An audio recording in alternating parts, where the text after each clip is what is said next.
All right. Good evening, everybody. Hope you're all doing well.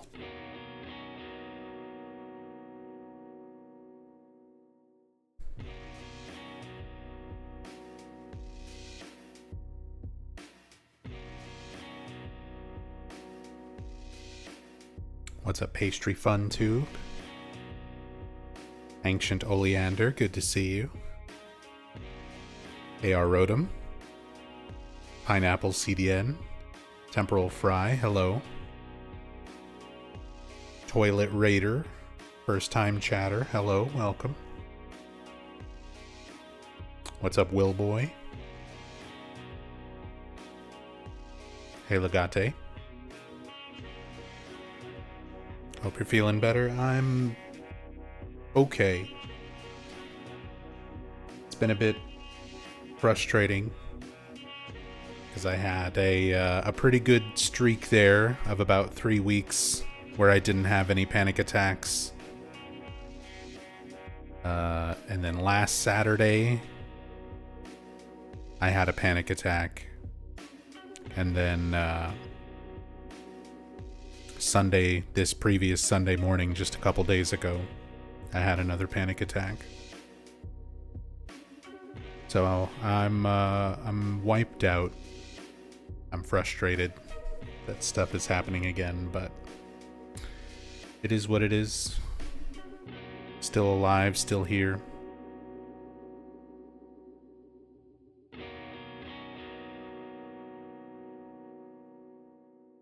And, I feel like there are health issues going on other than just anxiety. But I don't want to speculate just because it makes me more anxious about potential things. All I can do is keep scheduling doctor visits and tests and moving forward.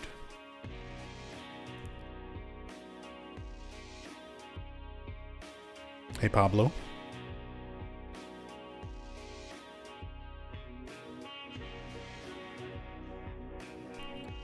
Temporal Fry, we're trucking along, our boys fighting not only demons, not only hellish difficulty.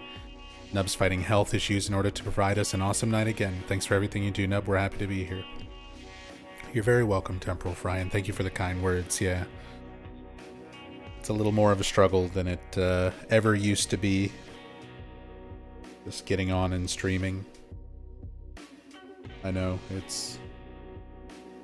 A lot of people don't sympathize, I guess. They don't take mental health or panic attacks and anxiety and things like that particularly seriously.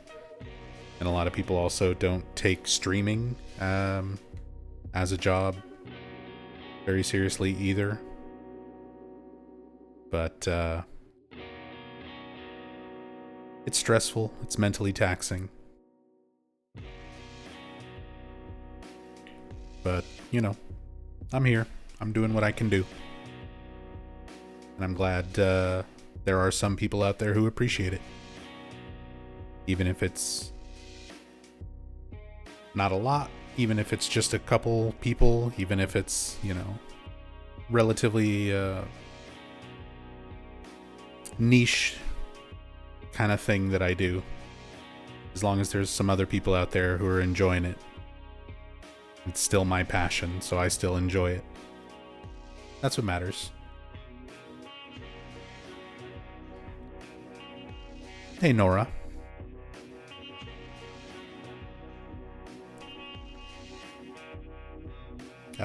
Completely unrelated, what exactly do you do during the buffer period between start a stream and speaking for the first time? Grabbing tea, adjusting chair, audio, I'm curious. All of that, pretty much. It's kind of my last chance to use the restroom.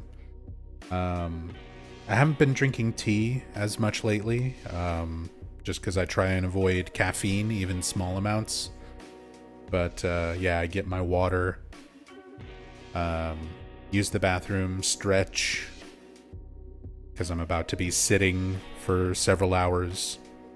Because even after the stream ends, I usually start editing for the follow-up VOD and everything to go on YouTube, and that takes some time. And spend some time putting together the thumbnail and all of that. So I know I'm going to be sitting for the next several hours, so I usually try and stretch. Get my mixer turned on, get my microphone in position, get my chair where it needs to be, move my monitors, just get everything set up and comfortable. And then I sit here and disassociate for about 5 minutes. Listen to this music. End of Small Sanctuary. And wait for people to get here.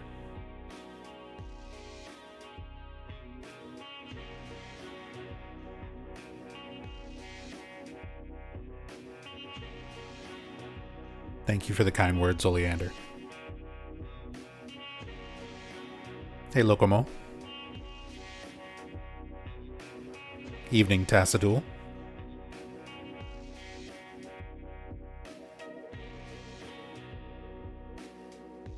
Hey, Kabi-sama. You know, I mean, that's kind of how it goes sometimes. But, like I said, all I can do is my best. So, I try to keep up with providing some fun entertainment and everything for you guys. Try my best to work on editing, and on top of that, you know, planning for future videos, filming stuff, writing scripts, making thumbnails,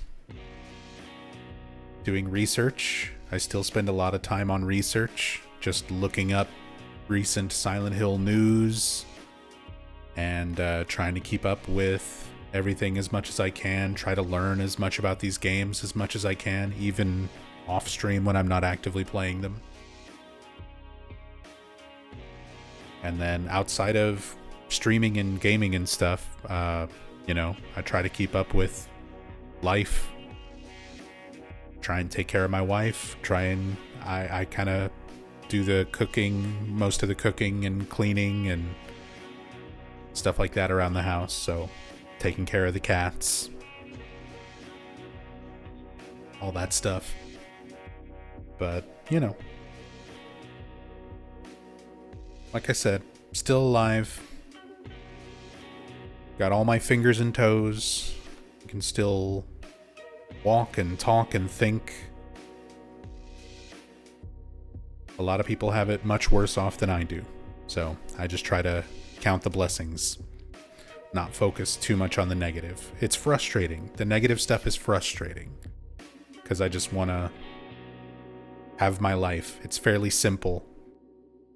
I don't ask for a lot. And it's just been a lot more hurdles lately than usual. Sometimes that's how it goes.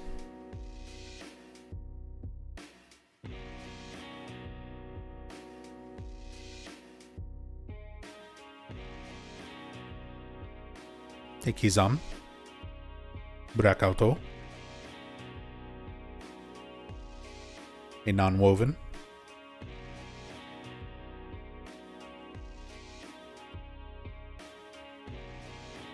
Headmaster Kuma.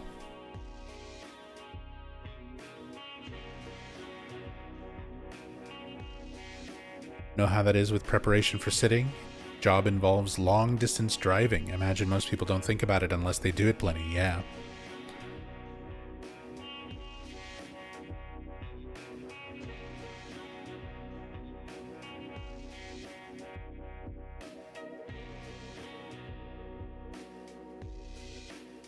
What would Nub's Silent Hill would be. Yeah, Book of Memories, having to just play nothing but Book of Memories and watch nothing but Silent Hill Ascension for the rest of time.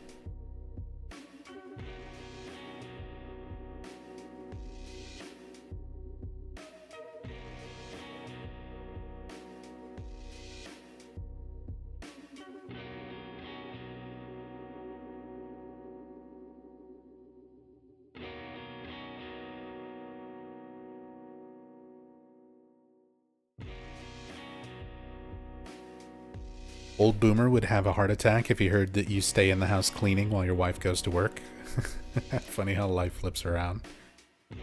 I mean, and Rachel works from home as well, so we're both fairly lucky that our jobs and our lifestyles and everything are, like I said, fairly simple.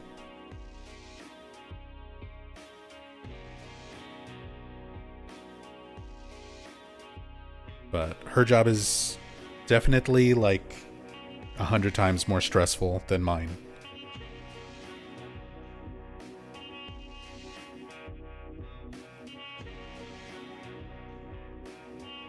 I don't want to get too specific about it.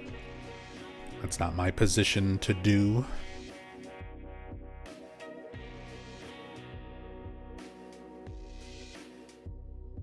but it's a lot more stressful.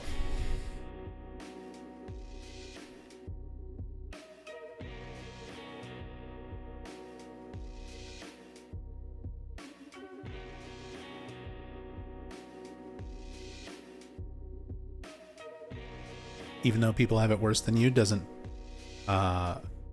mean your issues, pain, etc. is invalid, no matter what they are. The fact that you still come on to stream is amazing and speaks to your character and who you are as a person. Thank you, Kuma. I said, I'm just happy for your appreciation. And I'm just glad, after all these years of doing this, like, people still appreciate what I do and enjoy what I do, the videos that I make and the streams. That's all I can ask for. I spent a lot of years just being a Silent Hill nerd for myself and nobody else. I spent a lot of years streaming on Twitch for essentially nobody. I don't think I had more than like 50 followers from 2011 to 2015.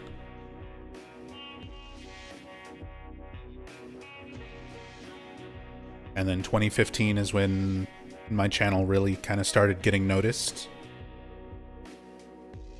Took another 2 years after that, 2017, before I got partnered.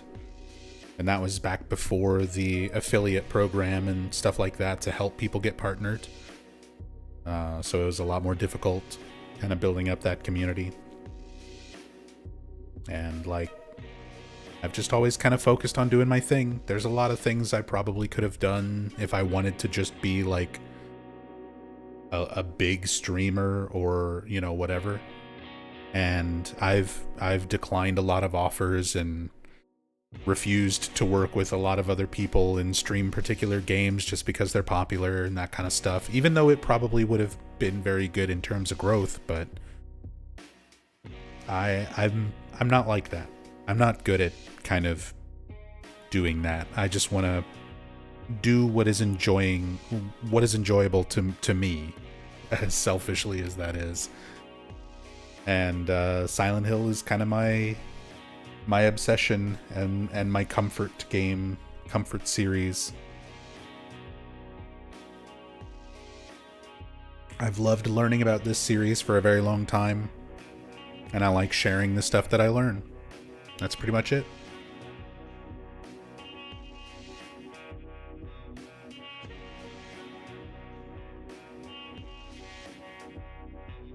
Hey, Repoison.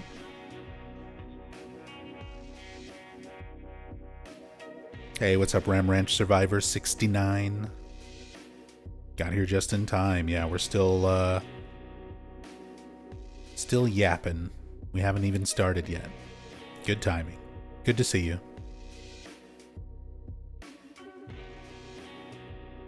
Kizam said, you get flares and non-epileptic seizures. It's really hard not to count it as setbacks. Let it feed on my emotions, increasing them. It's hard. Your mental health has a huge effect on your physical health. It really does. Anybody who hasn't had to deal with kind of more severe mental health issues, a lot of times don't understand how much it impacts your body physically. But yeah, I get that. Hopefully you get some relief and some recovery. Because, yeah, that's one of the things I was concerned about with some of my symptoms. Because a lot of times with my anxiety, I get really, really bad tremors. To the point where I was concerned if it might be some type of seizure. But again, it's stuff that I can't dwell on. I just have to rely that the doctors and specialists and tests and everything that I'm able to do are going to help identify if it is anything other than, you know, anxiety and high blood pressure and vitamin D deficiency, and like the couple of things that we've kind of narrowed down.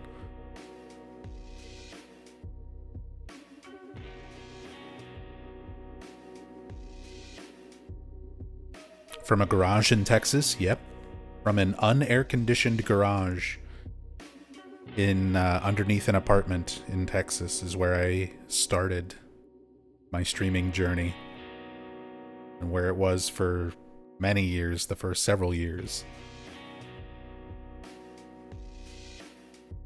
Come a long way.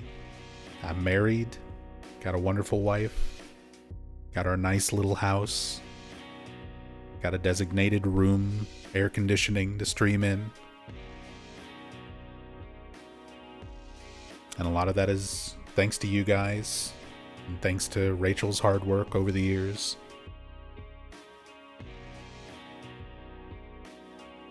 I still have days where I kinda can't believe how different life was even just a few years ago.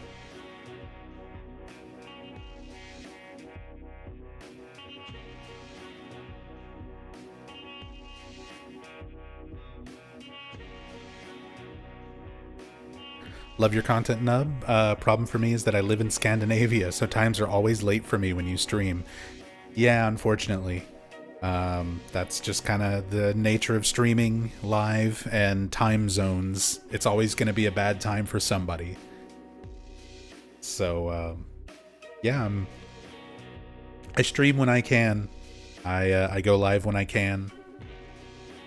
And right now, I try to leave my days open because, like I said, vitamin D deficient, and I need a lot of fresh air and exercise. It helps my mental. It helps my vitamin deficiency. It helps just the physical aspects of a lot of what I'm dealing with. So usually in the mornings and early afternoons, I try and get outside and get in the sun and walk or do yard work, things like that. So I can't really stream during the day. It's not a really great time. I try to spend time cleaning and taking care of things around the house. Make lunch, make food. Yeah, Rachel. I did make some rice balls, really good rice balls. Lately I'm a big fan of Japanese culture. Have been since I was a child.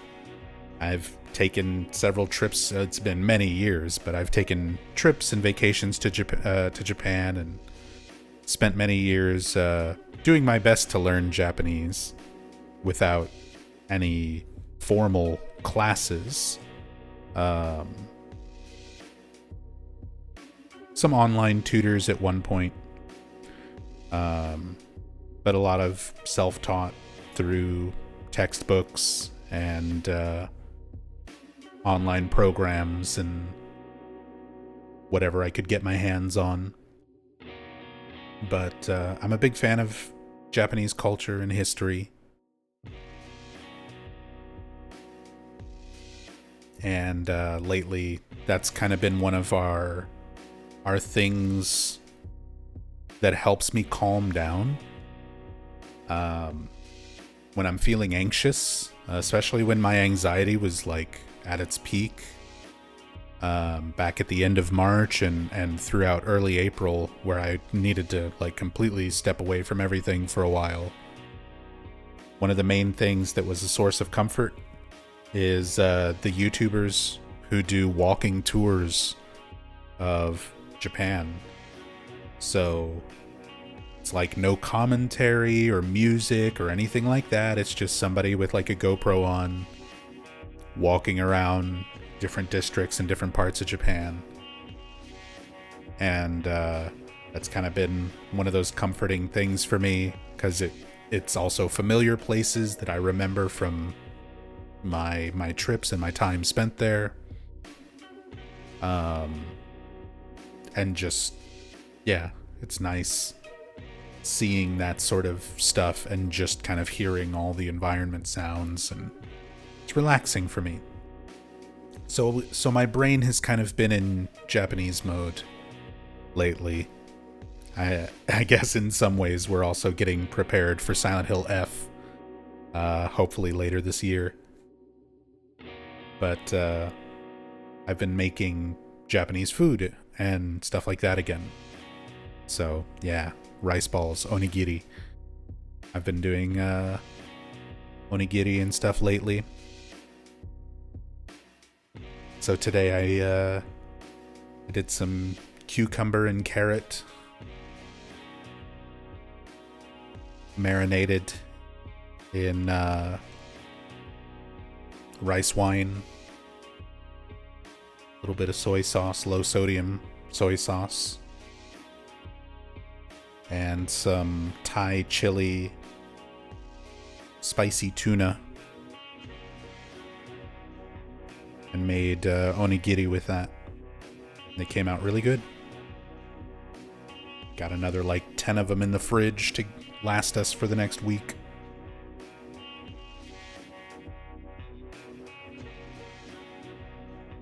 Cooking is your happy space, baking bread and making comfort meals. I like cooking a lot too. It's something that I really enjoy doing. I'm not good with baking. I don't really bake a whole lot. Closest I've been doing lately is making cobbler. I did make a very good blueberry cobbler the other night.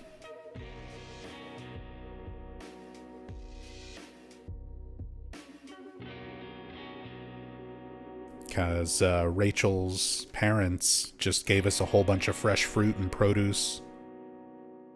They go out to farms and locals and stuff, and they pick boxes and boxes of veggies and fruits and stuff like that, and they have so much they don't know what to do with it. They start giving it away to friends and us. So now we've got a bunch of really good fresh veggies and fruit. We have like a gigantic bucket and a bunch of Ziploc bags full of blueberries, so made a blueberry cobbler to use up some of the blueberries the other night. Came out really good.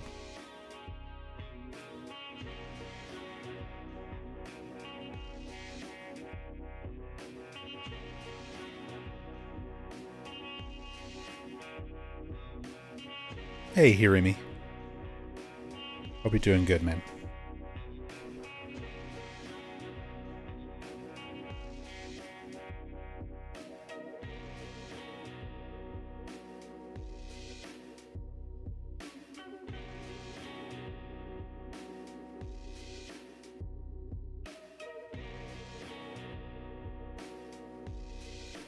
Time zones are what they are. Yeah, that's just how it goes. Into Japan, but detest their culture at the same time. They have some rich history and food, but their justice system, view on women, work, society, is beyond me. I mean, no place is perfect. No place is perfect. And I agree with you. There are, as much as I enjoy Japanese culture, there are definitely some negatives. Much of what you mentioned there. But that's how it is everywhere. No place is perfect. Some places are definitely, I would say, more positive than negative overall. And given I live in the United States right now, which we have a lot of negative right now. I mean, we always have a lot of negative, but it's ramped up significantly. And kind of feels like it's getting worse every day.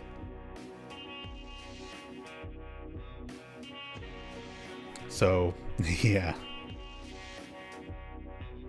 It's got me looking at other places and being like, damn, I would rather be there.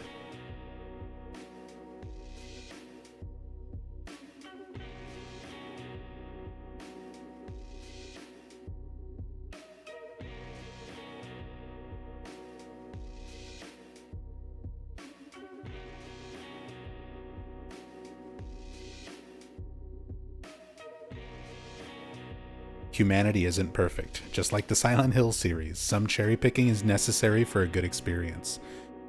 Yeah, and that's kind of how life is in general. There's always going to be good and bad. You just have to try to do your best to focus on the good and motivate yourself to put more good out there in the world than bad. And that's all you can do. It's a big world. It's a big imperfect world.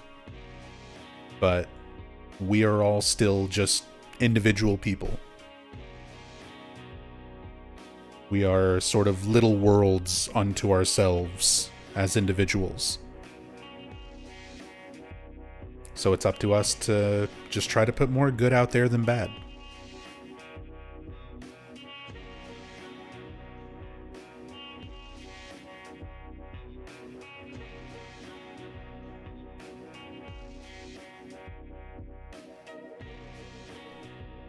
Anyway, I'm not going to sit here and wax poetic all night.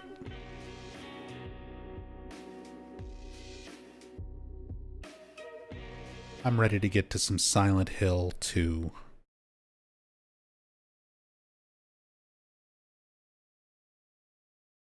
We've got some really great stuff to look at in this wonderful game.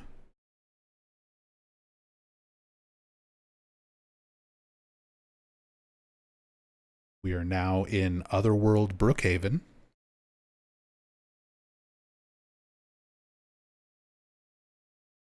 Went through, started exploring Brookhaven last time.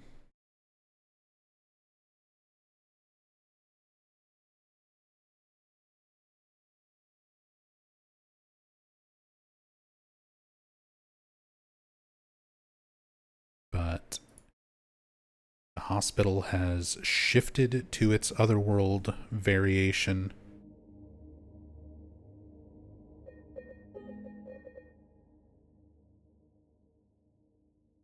And we've got some new stuff.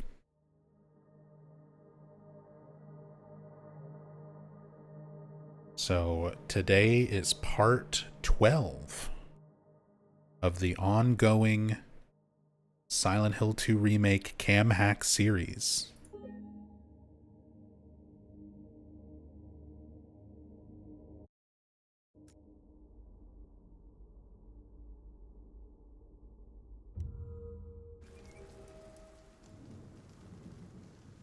And we are now in Otherworld Brookhaven.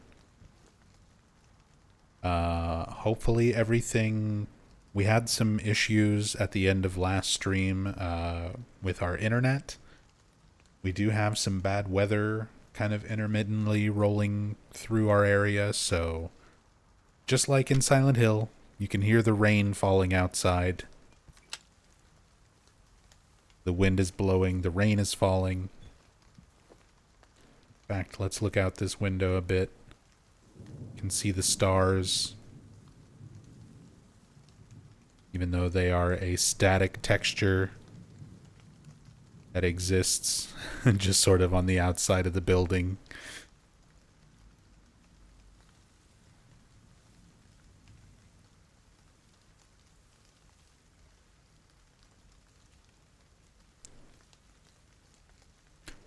But we do have some interesting things. Hopefully, like I said, the internet holds out. Last time we left off,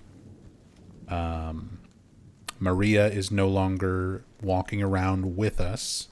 She starts feeling ill. She starts having similar symptoms to when Mary first got sick. Coughing and weakness, having to lay down. And there's actually something down here since last time we came down from the 3rd floor back down to the 1st floor via the elevator. After Maria started feeling sick, for the most part, Everything down here looks kind of the same, but there is a particular detail that I mentioned last stream that I want to point out this time. There it is. So we stopped and looked at this painting, this picture, rather, of the entrance of Brookhaven Hospital, and it's got a bunch of nurses who are all semi-transparent. But if you look up by the door of Brookhaven Hospital, there is a new person there who was not there before this shift to the Otherworld version of Brookhaven. Mary herself is now standing behind all of these nurses in front of the entrance to Brookhaven.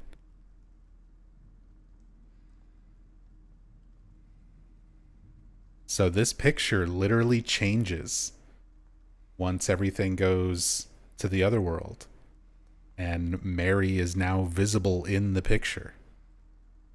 Really subtle, really great detail.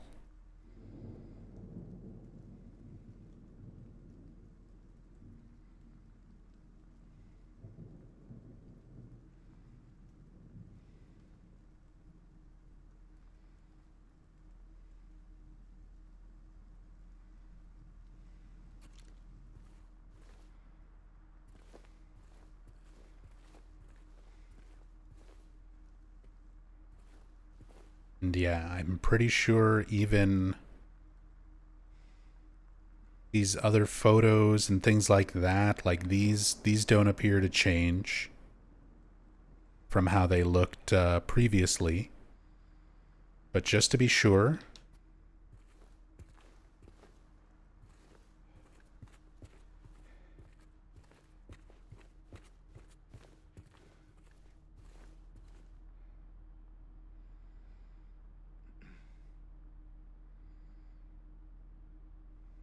excuse me, how are we in the other world? I thought we were in the fog world now. I mean, I guess technically we are in fog world still, because we do get a more distinctive change to the other world. So you are right. Let me kind of correct my terminology there. It's no longer daytime, but it is technically still the fog world. You are right, Warlock. It's raining, and it's dark. So we've had a shift in environment, but not a full shift to the other world, where everything is rusted and reality starts peeling away. We're not in true Otherworld yet, so you are correct. I take back my my mistaken terminology. You'll have to forgive me. My personal brain fog is pretty bad today. I had a pretty severe panic attack Sunday morning, and I'm still not fully recovered. So, apologies. My mind's not quite there yet.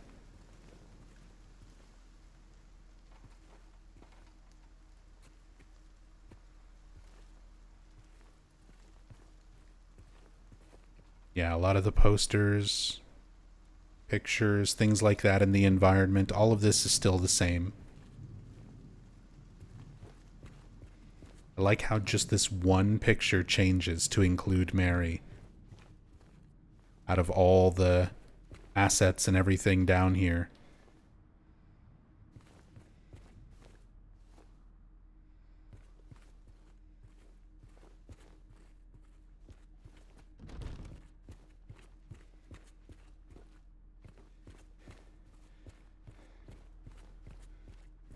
Kuma asks, do you ever play any Silent Hill games off stream, not recording, just for fun, like for your own enjoyment?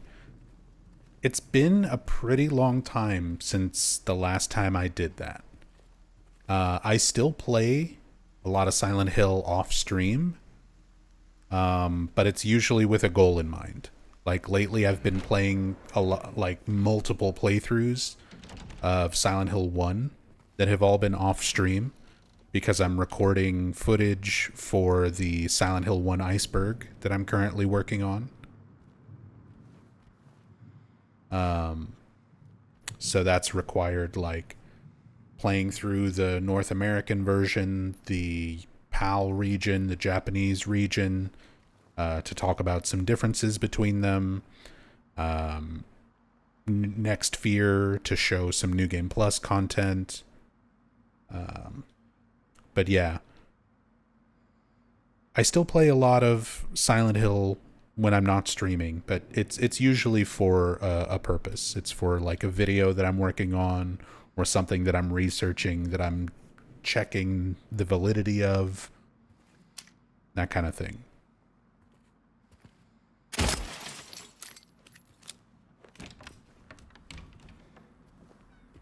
Really wish they did have a photo mode so players had a chance to discover some of the more subtle details without having to download an extra mod.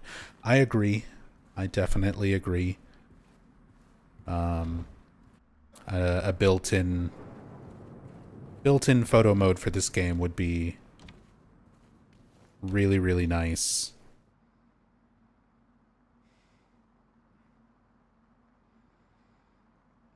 Especially because it has become a much more kind of common feature for so many games, a lot of modern games.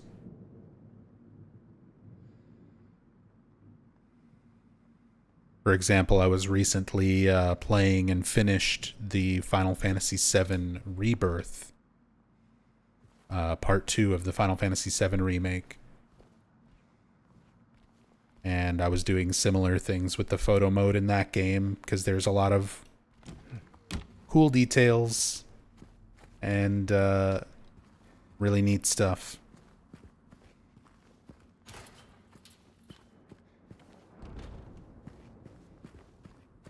That you can get out of that photo mode. Same thing with stuff like Death Stranding, another game that I really, really love, that did not have a photo mode initially, and then they added it later as an update. So maybe at some point we will get a an update to this game with a proper photo mode.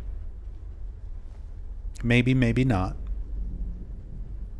I don't know how much Bloober Team really wants to continue putting towards this game.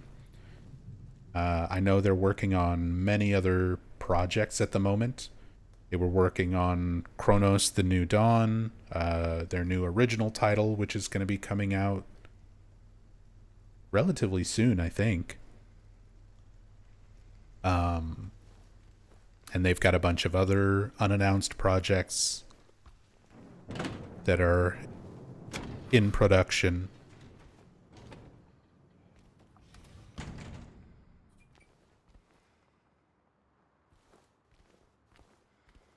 So I know a lot of fans are still really hoping for Born from a Wish DLC and stability updates, optimizations, maybe even additional features like photo mode. It would be really nice to get that stuff. But as is tradition, anything that Konami and Bloober Team or the developers like don't do for their games and their community, the Silent Hill fan base is very, very dedicated. The Silent Hill fan base is like, fuck it, I'll do it myself. Turned up to level 10. Like, the fans fix everything. The fans made, Konami made their horrible HD collection. Fans were like, no, this is not acceptable. And made the enhanced edition for Silent Hill 2. All the mods and graphical upgrades and stability for all the original games to work on emulators and PC. There's stability mods and fixes for this game. Of course, no photo mode, but again, fans make the camera mods and stuff like what I'm using now, so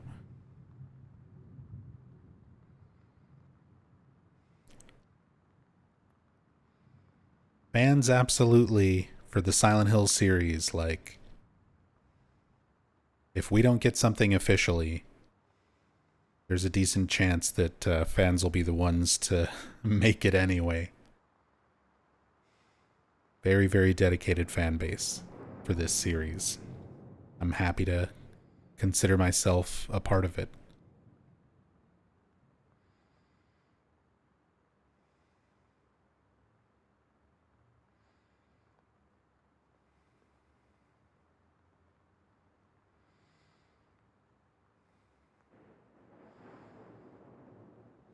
Because my experience with this fan base goes way, way back. Back before there was really much of a fan base. Some forums, old internet forums, and game guide, like game fact posts and things like that. Around like 99, 2000, after the first game started. Let's try finding this painting.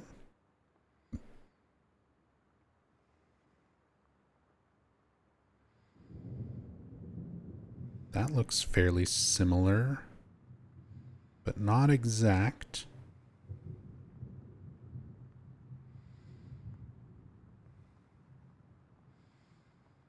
Cape Town artist Paula Church. Looks very similar to Paula Church's work. She's got some paintings that are very, very similar to this, but it might not be the same one that I'm finding. You can see there's even a person walking along the path there between these very tall, thin trees.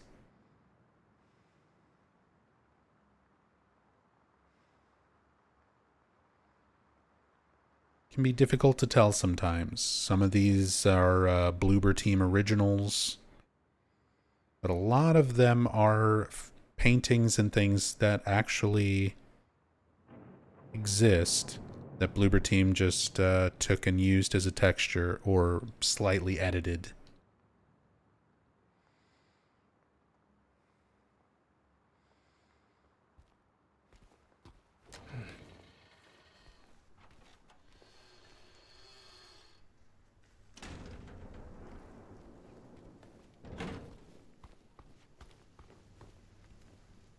Old wiki forums, oh no. I mean, this is before wikis were even a thing. Like, I'm talking about, yeah, early, like, the old BBSs, the bulletin board systems, and super early internet forums, gaming forums for Silent Hill fan discussion when the fandom, like, very first formed, essentially. People making up rumors, talking out of their asses about ambulance endings for Silent Hill 1 and random stuff like that. It was still basically just like schoolyard discussions about games, just sort of taken to those early internet forums, the early years of the fandom.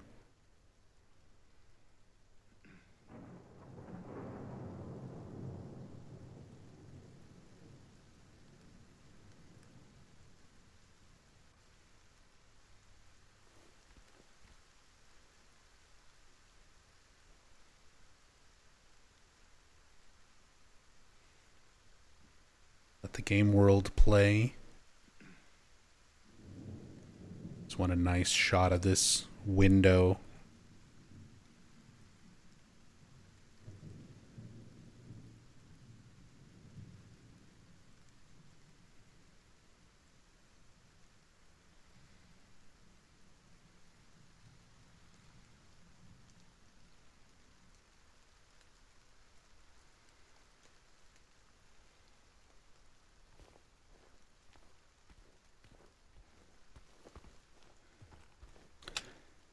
I will say, for as much visual detail as there is in this game, there's a lot of audio detail that was in the original that the remake is lacking. The original Silent Hill 2 had like hundreds of distinct footstep sounds depending on what texture you were walking on. If you were walking on different kinds of tile, wooden floors, dirt, grass, water, wet floors, carpet, and broken glass, you would get distinctive, like, crunchy, broken glass sounds walking over things like that on the floor in the original Silent Hill 2. A lot of those little subtle audio details are sadly missing.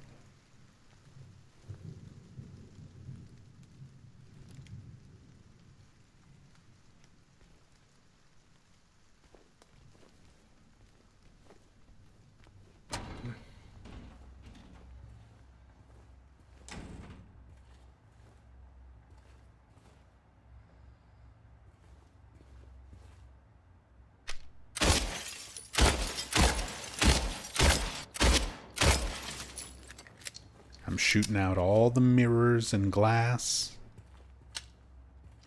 just in case there's anything hidden.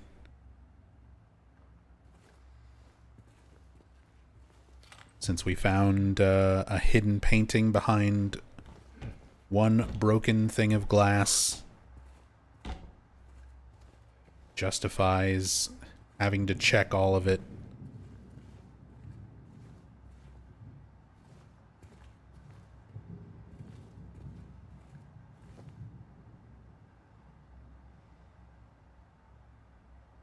Same sort of posters that we've seen.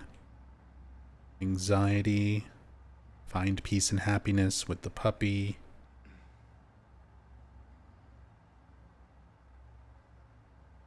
Bunch of random numbers on that bottle. Some of these sort of generic labels, placeholder text type of things. But again, we found an Easter egg on Eddie's ice cream hidden in the nutrition facts label. So even looking at the fine print and little text on all of these labels and stuff is worth doing. So you never know where you're going to find something.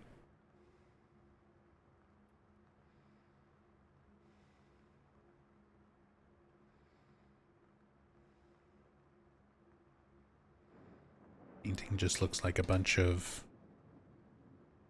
scribbles, scratches, hatching and cross-hatching.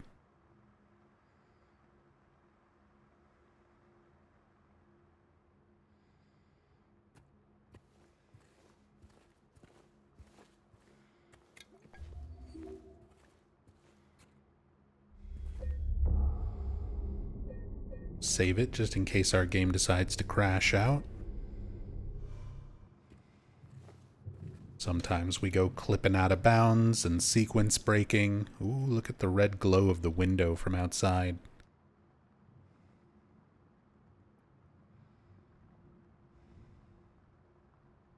Yeah, just in case any of our clipping around breaks anything. Try to remember to save when I can.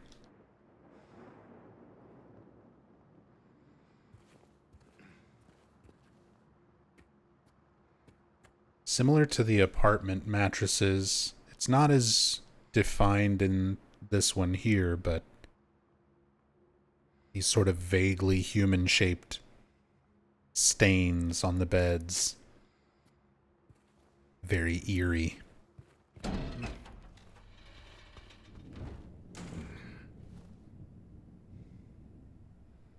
Nothing rendered in C4.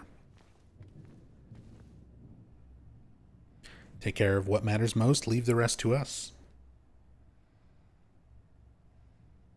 Toluca Palliative Care Center.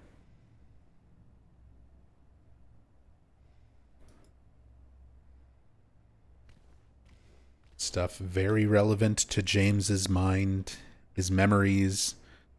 Woman lying in a sick bed, very much like Mary would have.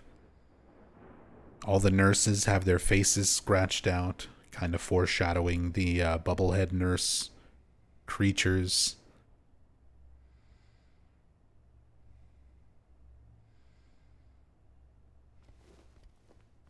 All these things thematically appropriate to James's memories.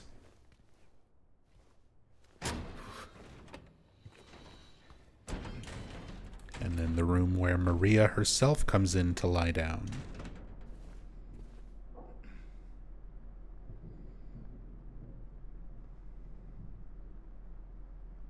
Inside a drawer, we've got a medicine bottle. Very glowy pills.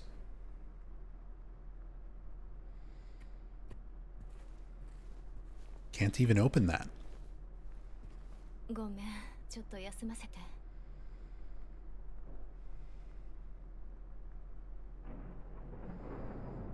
Take a look over Maria's model. Now that she's laying here, let's actually let the game world play, kind of see her animations.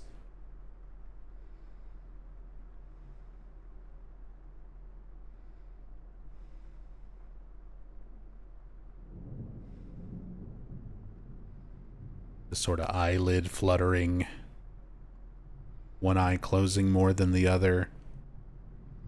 I get that. I definitely understand that feeling, dealing with panic attacks and a lot of the physical aspects that come along with it.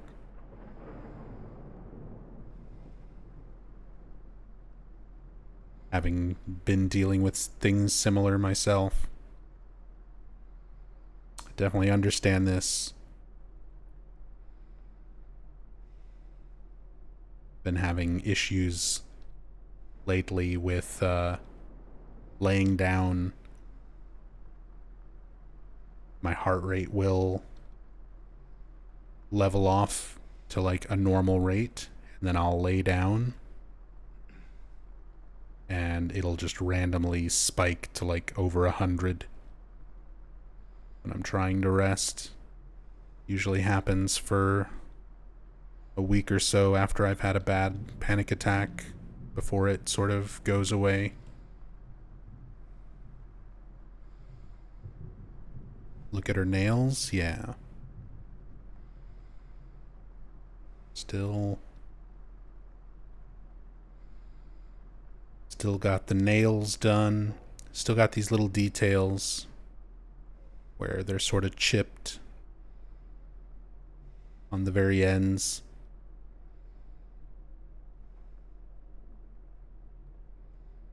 Her sigil of Lilith still on her bracelet.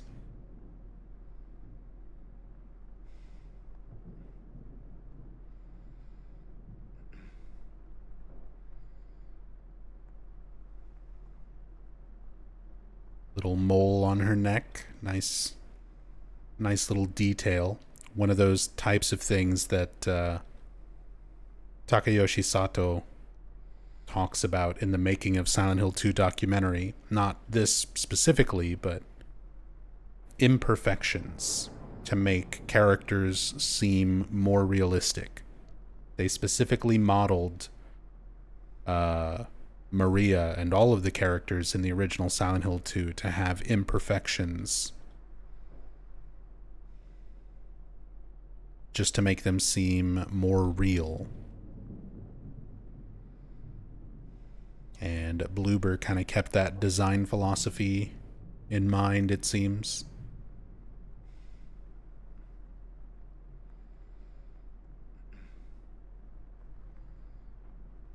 See if we can get a better look at this pill bottle.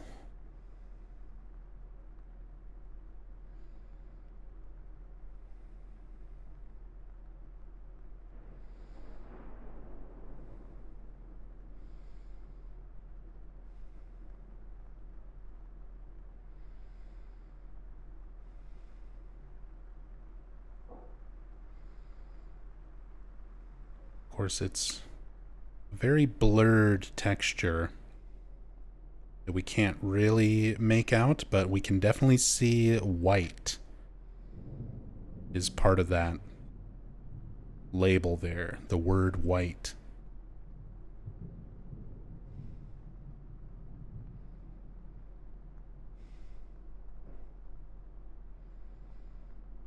Possibly a reference to White Claudia, which is from Silent Hill 1. It was a flower that grows specifically around Silent Hill and is used in the creation of a drug called PTV with hallucinogenic properties.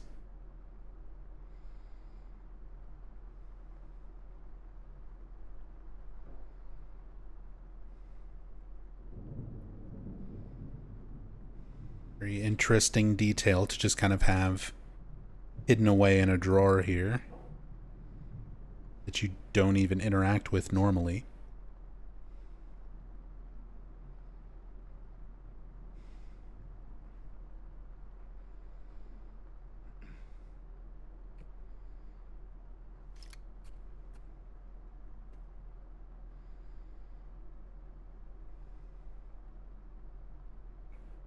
Painting that's been ripped away, but we can still see the artist signature.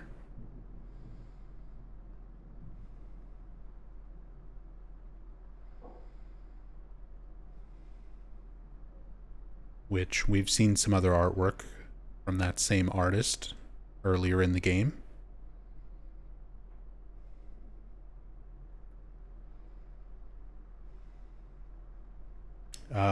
Rainish says there's a post on the Silent Hill subreddit that unblurs the label in case you haven't seen it.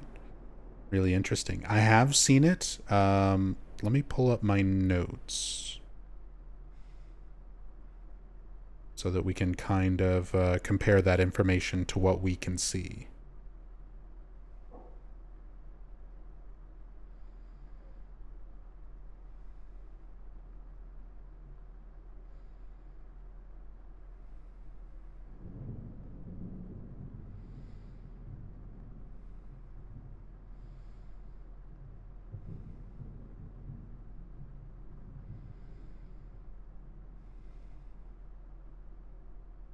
Yeah, and I believe later we get another more clear view of the bottle and the pills.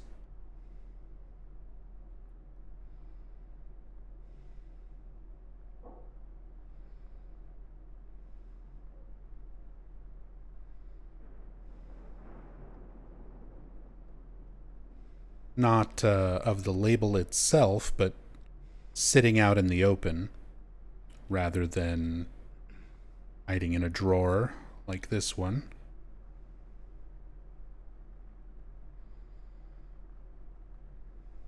Yeah, I can't even really clip in to the side of the drawer here to see it that clearly. But if we look at the unblurred version of this label, let me see if I can bring it up on OBS as well. I've got it pulled up on my phone. But presumably you all want to see it too.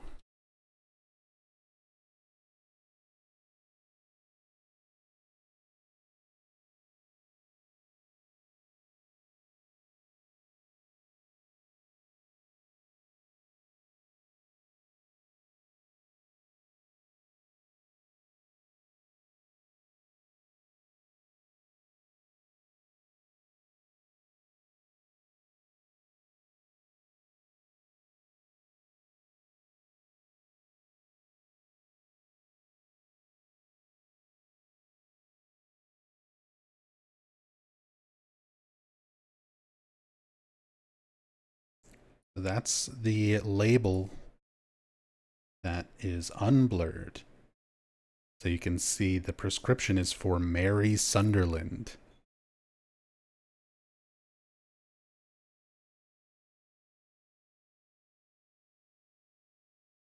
So even the label on the pill bottle itself, it's not Maria's, it is Mary's medication.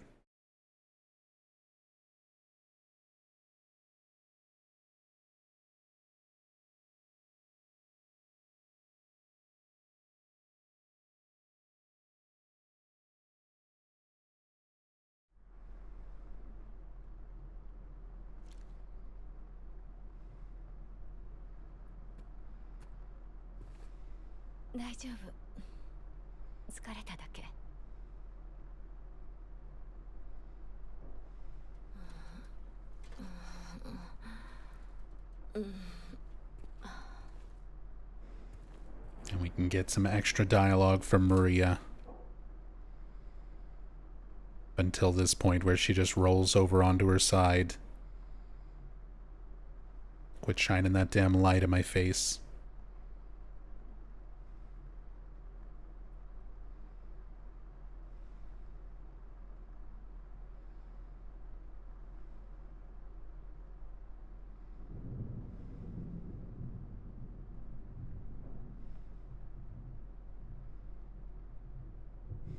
Let the game world play.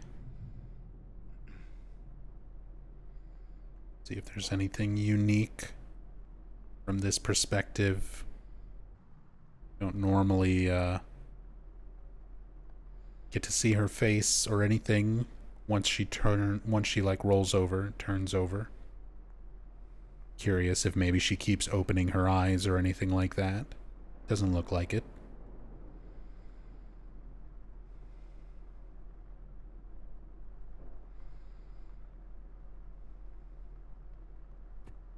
I'm not looking, Maria, I swear. Oh, we're looking. We're looking respectfully for the purposes of research and science.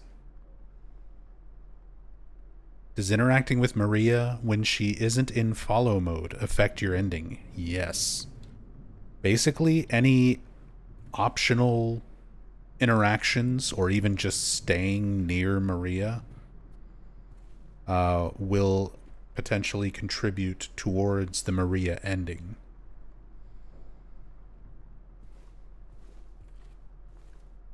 But for this playthrough, I'm not really too concerned with what ending we're getting. It's not that kind of playthrough. Not really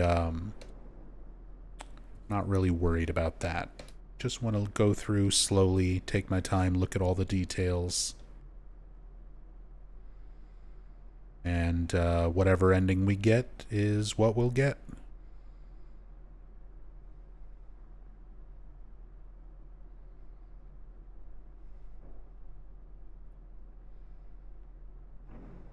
Yeah, we got the bedpans and stuff in here. More medicine bottles laying around in the sink. Detoxidine, which we've seen in some other spots, environments and things already.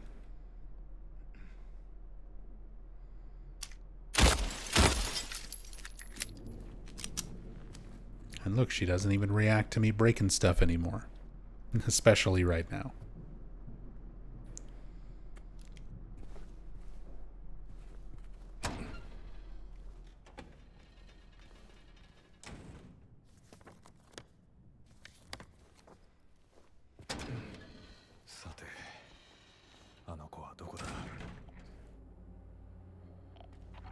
Now, where's that girl? Where did Laura get off to?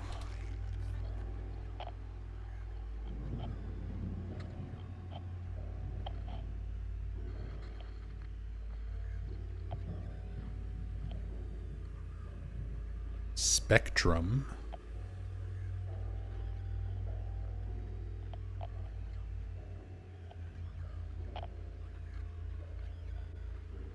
Eventually we'll make our way in there. Look at stuff a little bit closer.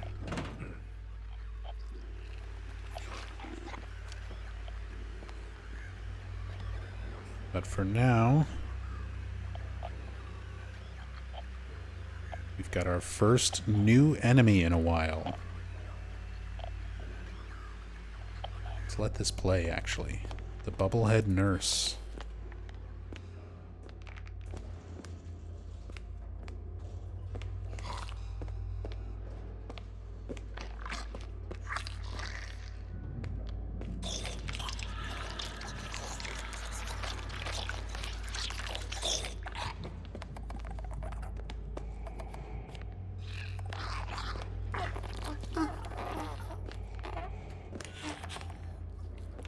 And Masahiro Ito, original creature designer, helped redesign the Bubblehead nurses for this game.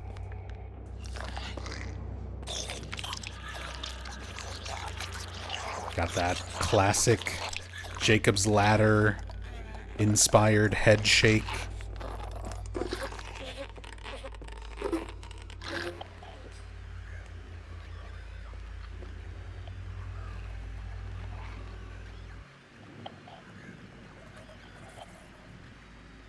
Got some more paintings.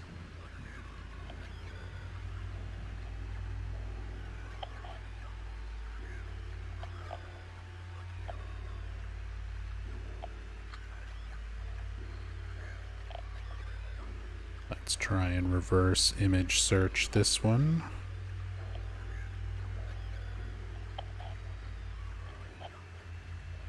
It's a Francisco Goya painting.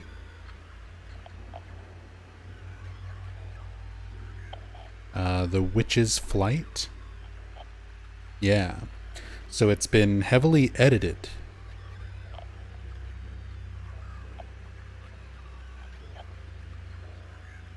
But let me...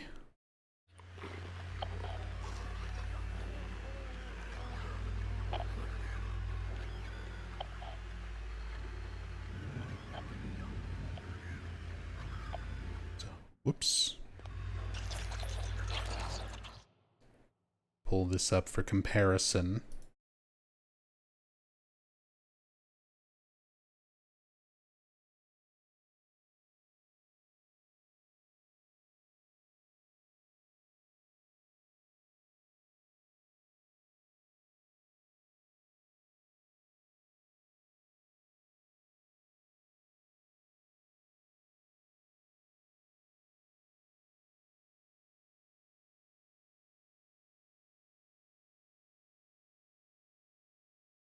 So there's the original Goya painting. You can see how much it's been edited.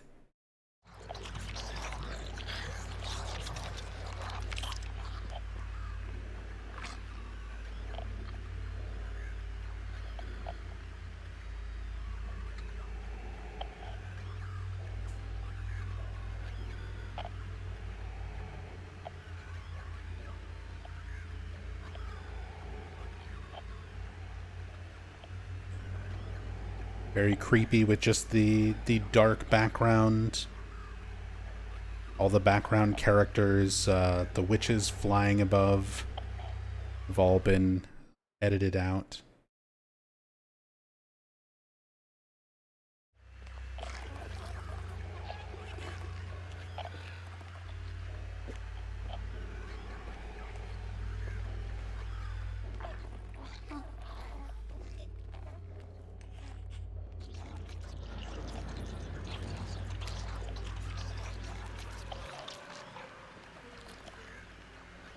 Somebody pointed this. We've seen these textures of the like ripped up paper before in a few different places. Somebody pointed out it looks like it says nub. Maybe they've maybe Bloober Team's familiar with my work.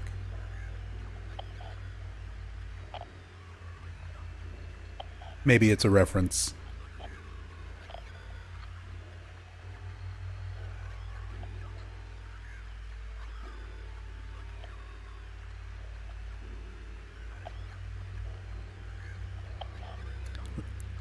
Wouldn't be the first time. I mean, it would be the first time I'm acknowledged in a game, but not the first time that Silent Hill developers were aware of me, I guess. We had some of the people on Silent Hill Ascension's production team following my videos when I was watching Silent Hill Ascension live. Who also commented and stuff on some of my YouTube videos. We've had Team Silent members like Hiroko Usuda, environment artist for Silent Hill 3 and 4, watching some of our previous parts of this playthrough. She also watched some of my cam hack playthrough of Silent Hill 3 back when I did that. So, Bloober Team might be aware of me. Although I think it's just scraps of paper. It just happens to look similar to the word nub.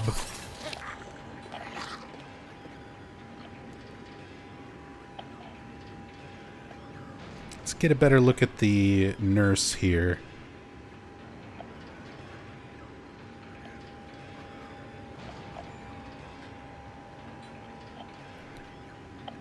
Some details with the character model that were part of the original game that are much more noticeable now. They have these sort of weird small noses and mouths, kind of reminiscent of an infant's face.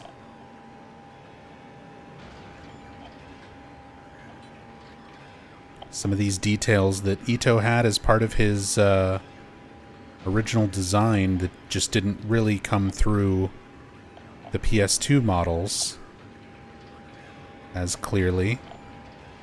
They also have these red squares, which in the original Silent Hill 2, these were just sort of floating textures. But here you can see there's actually sort of like a mouthpiece. Something that they're like physically holding in their mouth.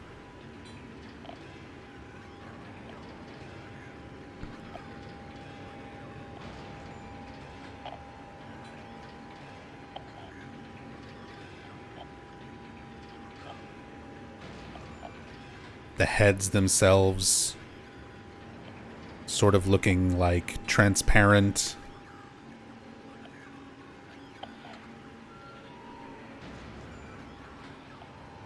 Similar to like the latex gloves. Very similar, in fact. Especially to the ones like Pyramid Head was wearing, even.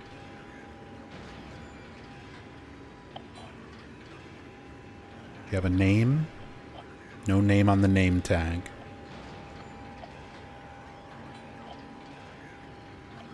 These belts, these little chokers going around their necks. And the skin, you can see, is like a different texture than this. Like something pulled over their head. And Masahiro Ito has said on Twitter in the past that the original nurse design was meant to look like a condom, like a latex condom pulled over their heads. So now we have that kind of imagery even further replicated, showing that it's like something strapped onto their head. In the back of the head, you can see like what looks like a fetus.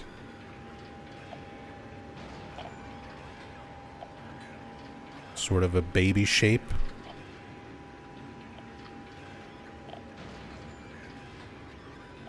Which was actually a detail. Not a whole lot of very nice things that I have to say about Silent Hill Homecoming, but Silent Hill Homecoming's nurse design had some really interesting details, not too dissimilar, where if you had a light source behind the stomach of the nurses in Homecoming, you could see the outline of a baby or a fetus inside their womb.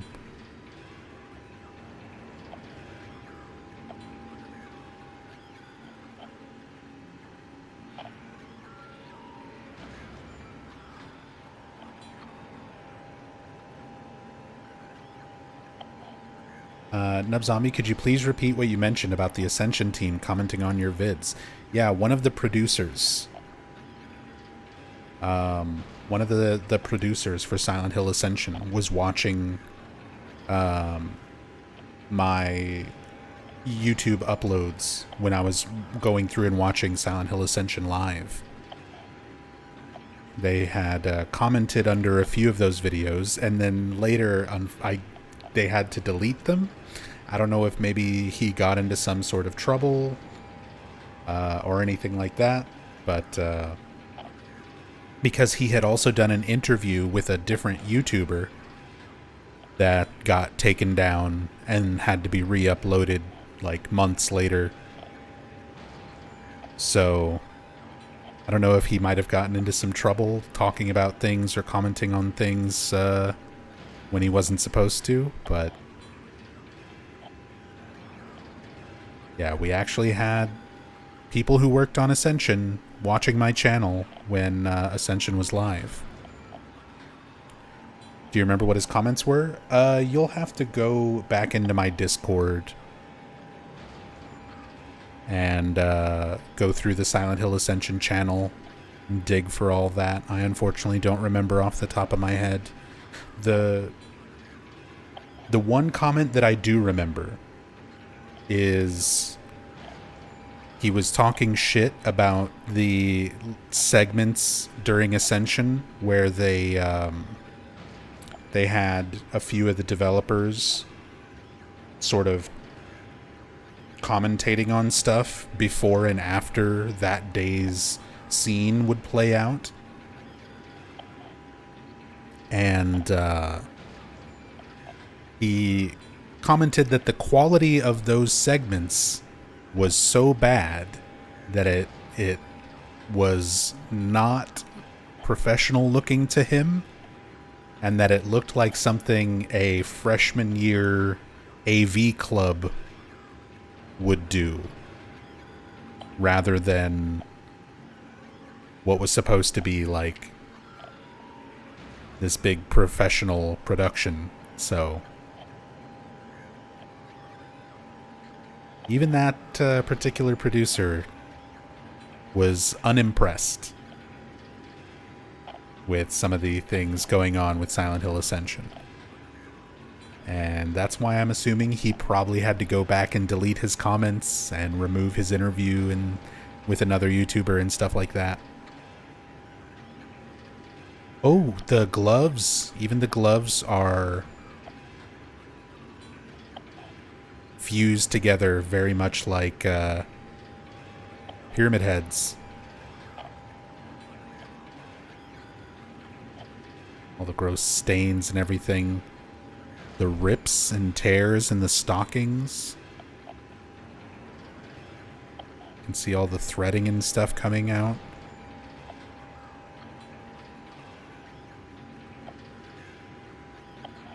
Heels themselves. Very similar to the way the feet on some of the lying figures look.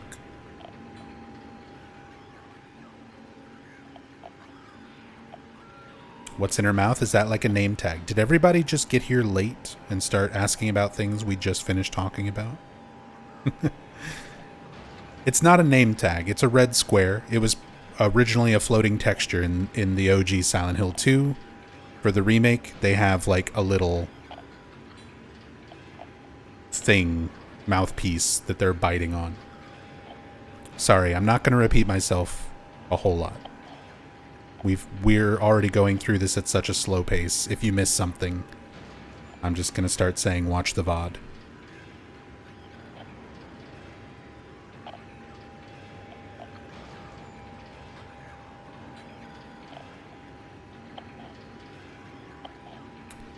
There's also some details about the nurses that I can't even really show or talk about. I mean, I guess technically I could, but I risk being banned on Twitch and demonetized on YouTube. So I'll just try to describe it. without actually showing it.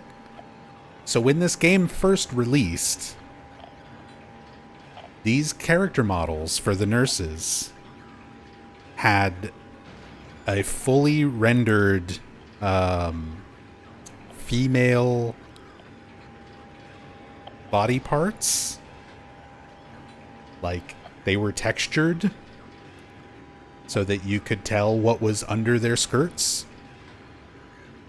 And in an update to this game, one of the times where they patched it, they actually changed the character model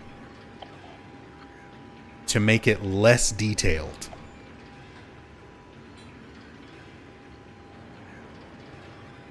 Like I said, I can't really show that on YouTube.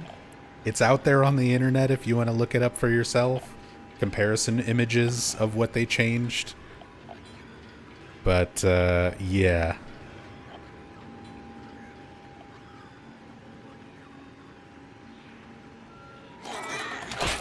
Bloober Team wild.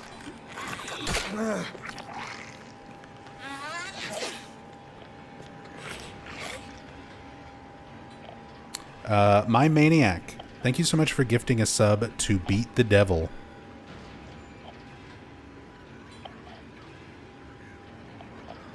Thank you, thank you.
And we got some more medical books.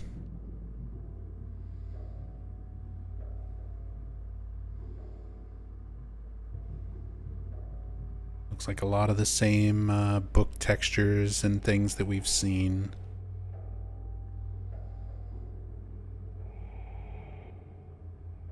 But still worth checking.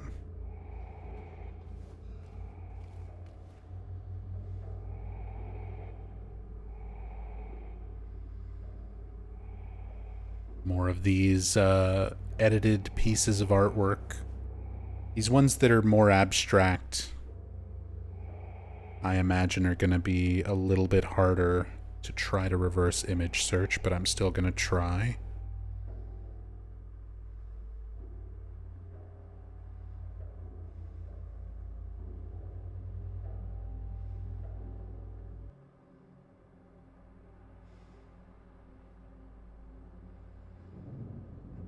Yeah, there's a lot of results. It could be The Signal by Laura Cron.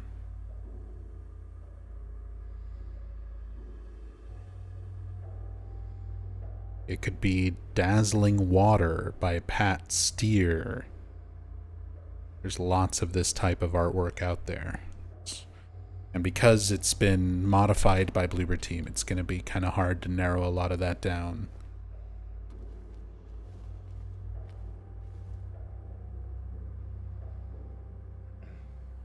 More Sean cigarettes. Photo of the children playing the game where they pass the ball over their heads. Stuff that we've seen in other places.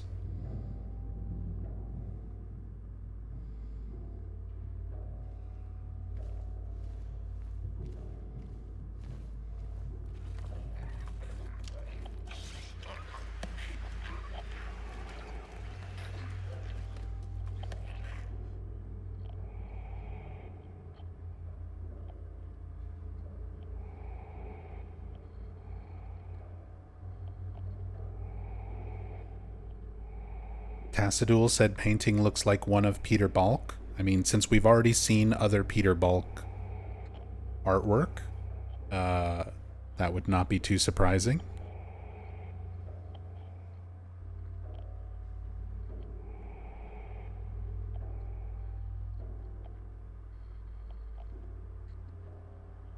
Let's see, these trees in snow.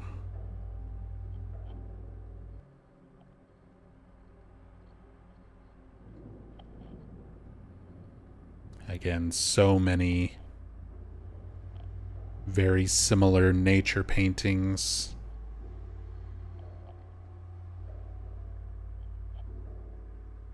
More than what I'm willing to sift through right now.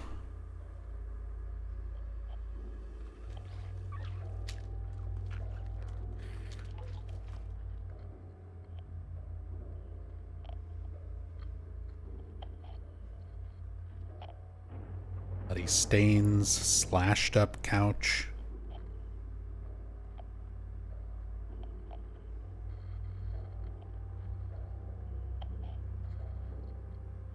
Lying figure.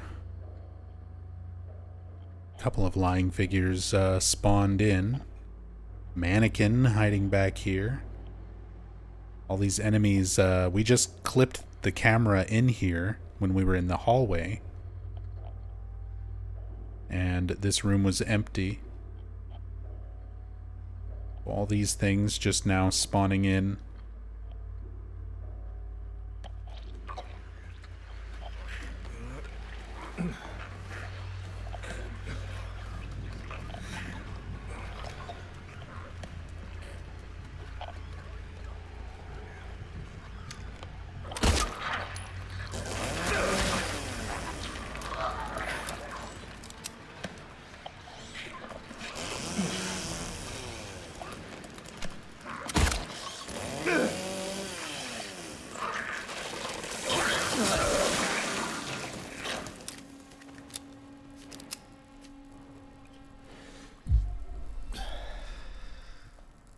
Like the little blood streaks and stuff on the ground.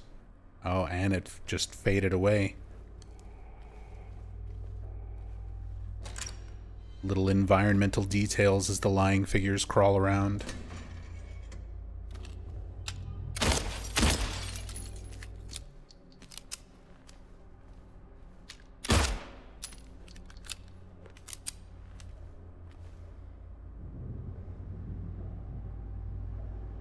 Same Visitoris to our Visitoris.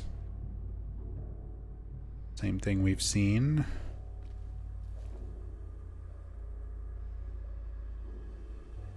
Don't let alcohol shatter your life. Find peace and happiness.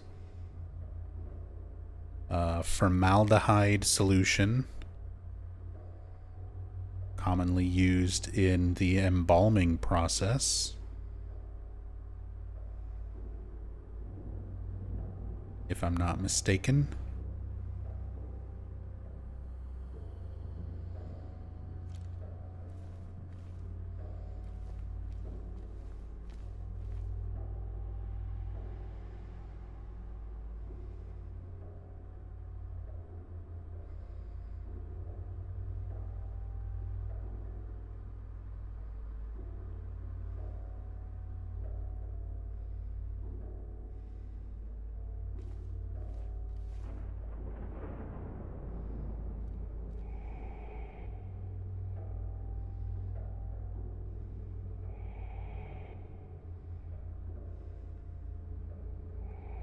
Packaged syringe.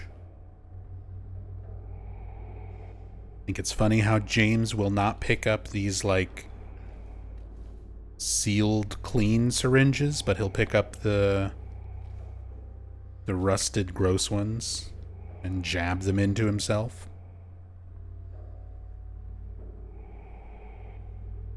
Nadir, 1980.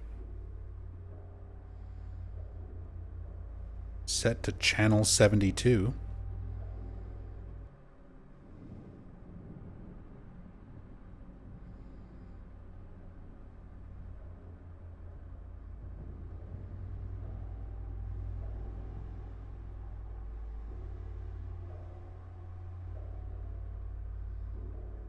Low res label on the back, can't quite read it.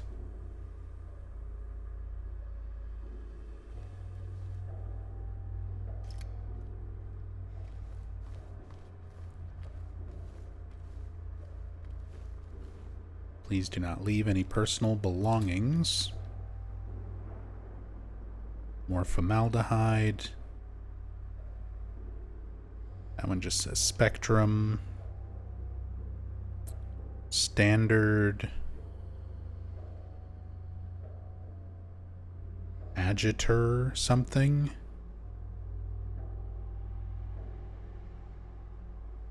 FLI or FIL something. Fluid. Standard something fluid.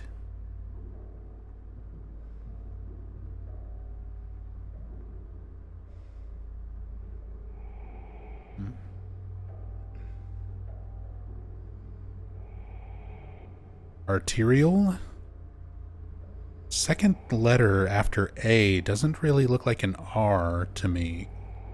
The last letter there in the sequence looks like it's an R, maybe an H. Second letter looks like a G. Maybe I'm misinterpreting it.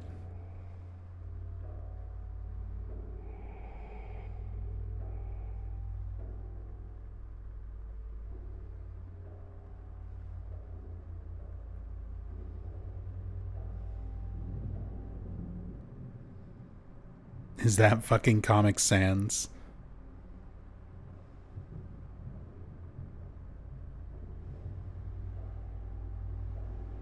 It doesn't quite look like Comic Sans. If that second letter is a G, it's similar to the stylized G in Comic Sans, but the rest of the lettering doesn't really look that way to me.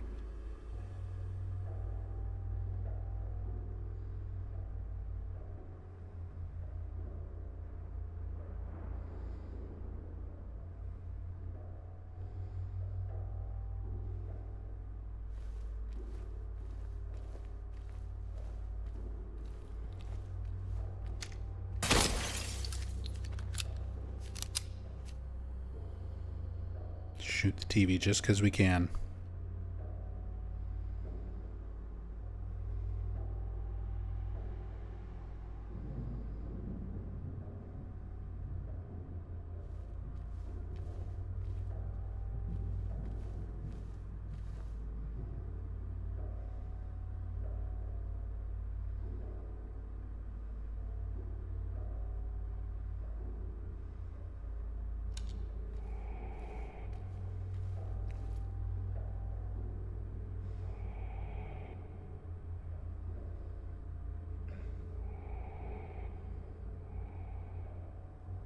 Old sweaters.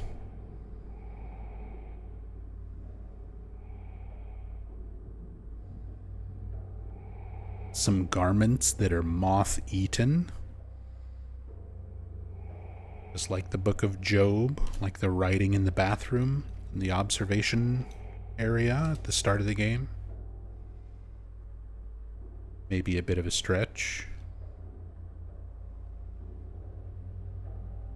Standard arterial fluid used in embalming. I mean, considering we also saw the formaldehyde, but it doesn't look like arterial to me.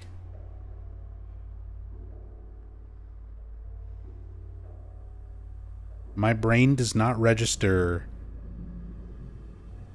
the letters after A being R,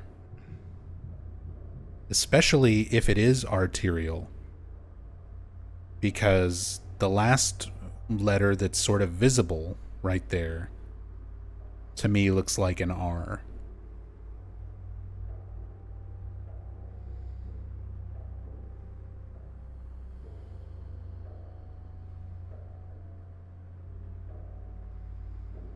I mean, it is a very low definition thing.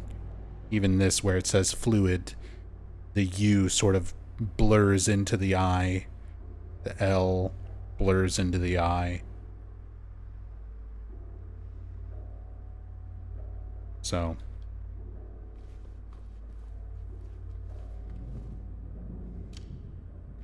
I'm sure that's what it's supposed to be. The text is just hard to read as such.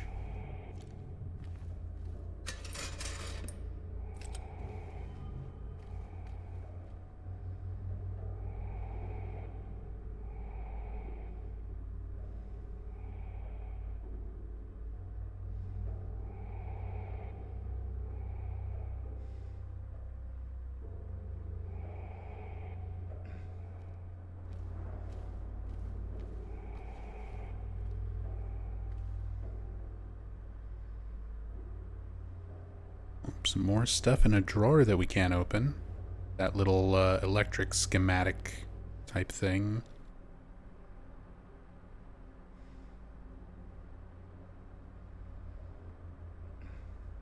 Cardboard box. White jacket just kind of tucked over here underneath this bed.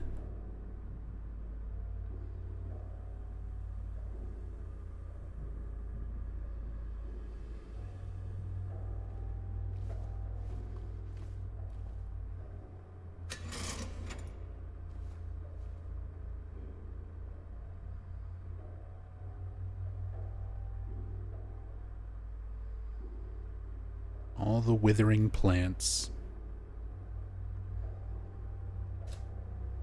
Hey, Nero Blanca. Welcome.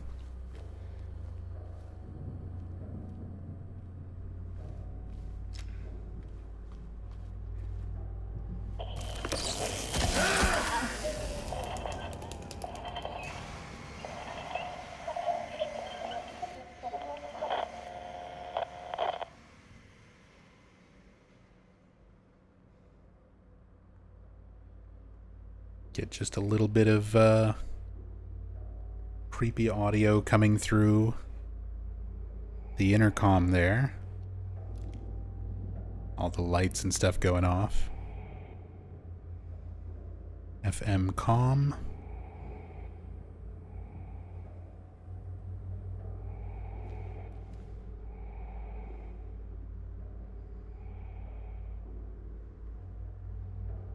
Etoxidine. More stuff that we've seen. Props that we've seen already.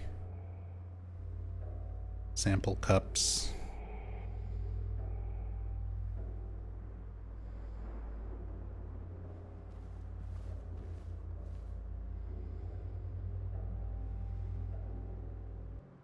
Storage boxes.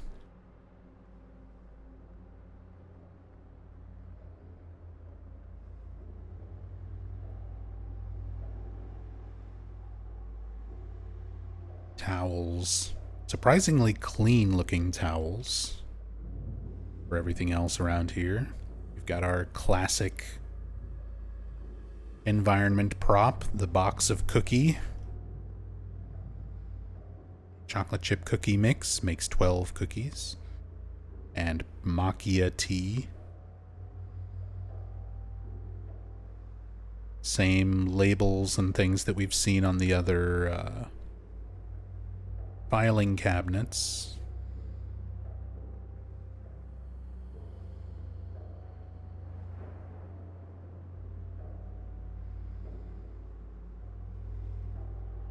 And these images, these are like actual historical medical photos that have been edited, that were found, or they're public domain essentially. Let me see if I can find some of these to show for comparison. But these are taken from, I believe, the Library of Congress.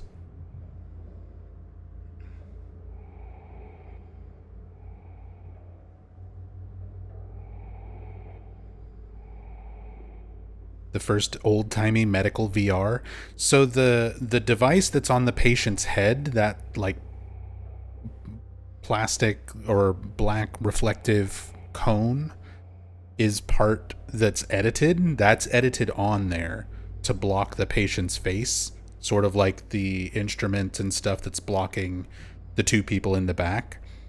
In the original photo, you can see all these people's faces, and obviously Bloober didn't want to do that, even if it's a public domain photo. They try to remove, like, or distort or blur or obscure people's faces. But let me see if I can find some of these.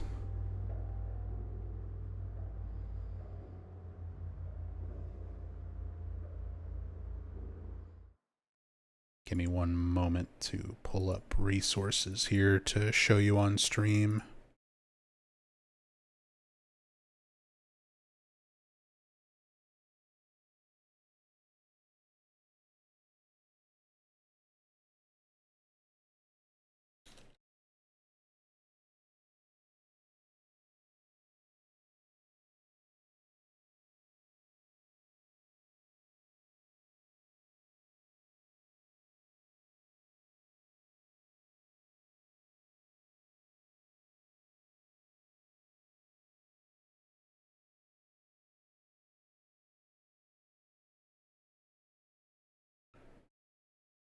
Here we go.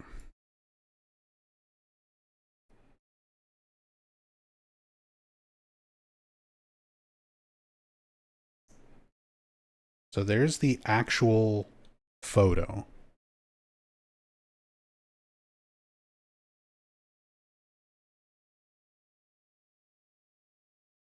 So it's a public domain photo taken from the Library of Congress, an actual historical, like, medical photograph,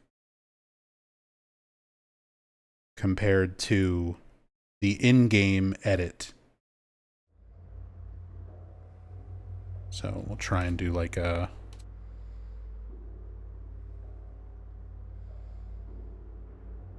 side by side here.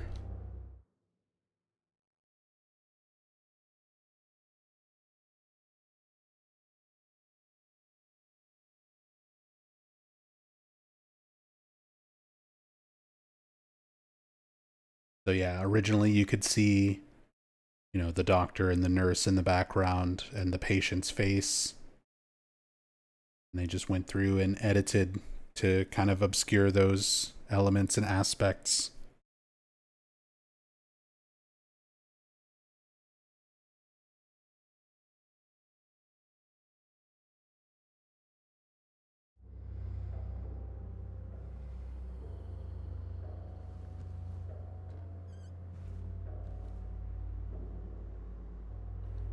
I believe some of these other ones we have the source for as well.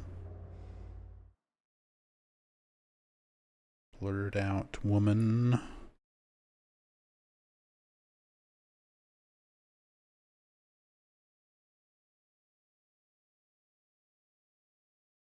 Let's see, not her.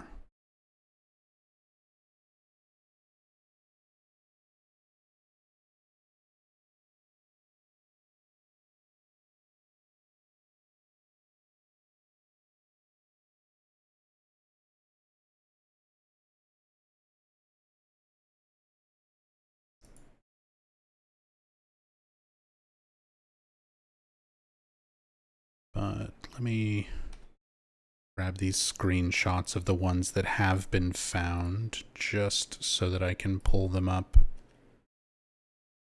as we come across those.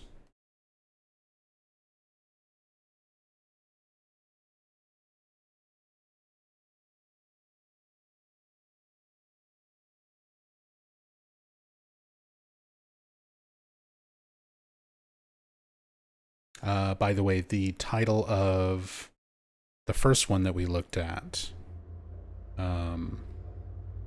this one here,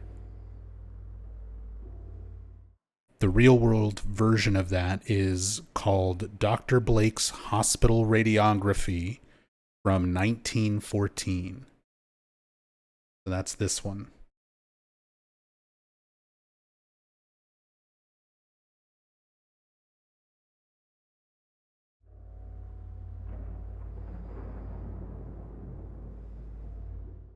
Was this one of them?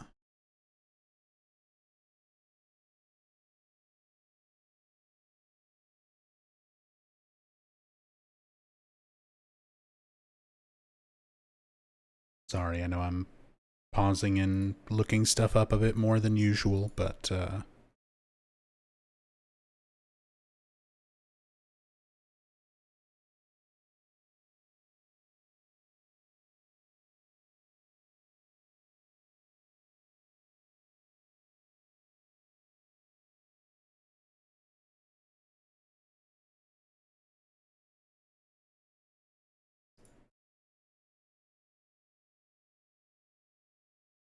here we go.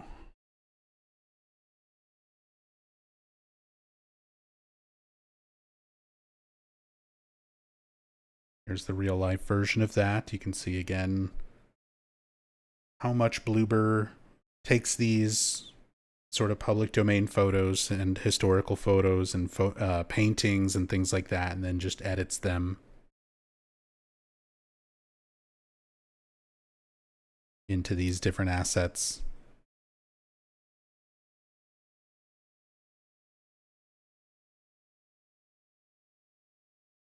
Makes it creepy, but, you know, authentic. Gives it a feeling of realism. Using something that is actually real, just modified to be a little creepier.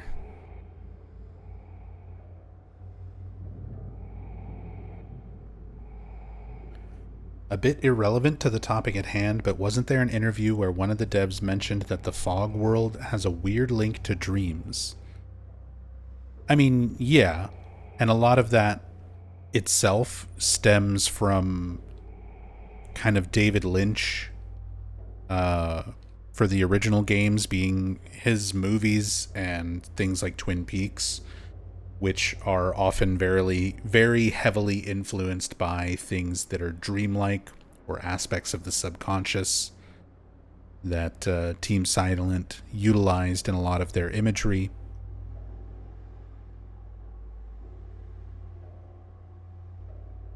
There are lots of references to dreams, things being like a dream, even going all the way back to Silent Hill 1 dialogue. You have Harry Mason. This is not a dream. What is happening to this place? In this game, in Heaven's Night, there's a glowing neon sign that says Dream in Heaven's Night. Yeah, Harry Mason saying, is this another dream? Did I black out again?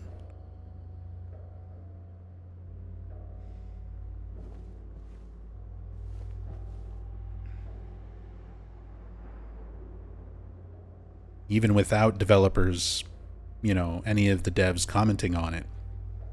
It's directly in the game dialogue itself. The town is projecting people's subconscious into their environment around them.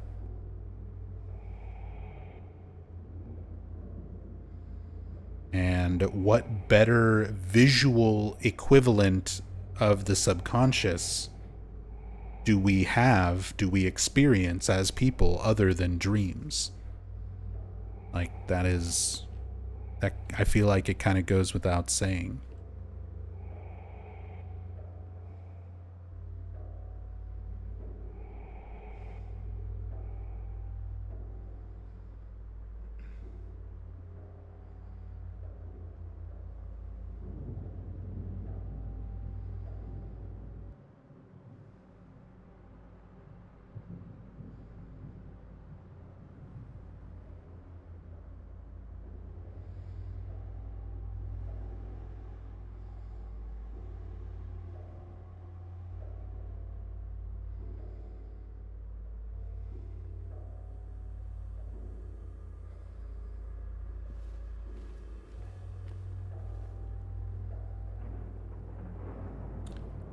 There's another one. Grab the source for this real quick.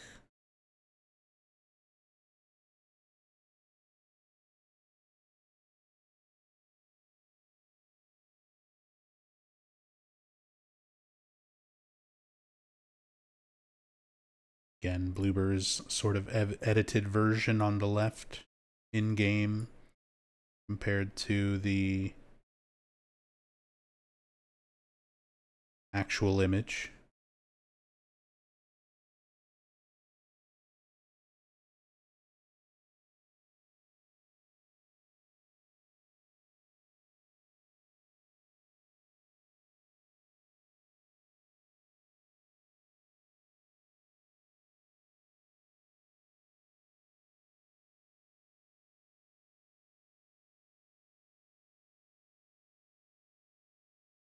Can even do a little fade effect for you.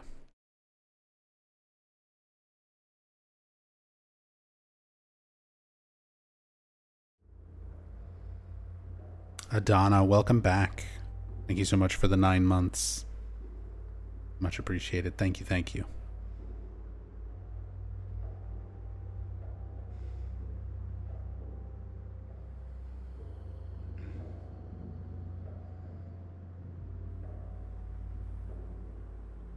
Listen, Alessa just like bugs in children's stories. She did nothing wrong. She literally did nothing wrong. She's not evil. She's not a bad person. She's not... It's one of the things that upsets me a lot about the movie.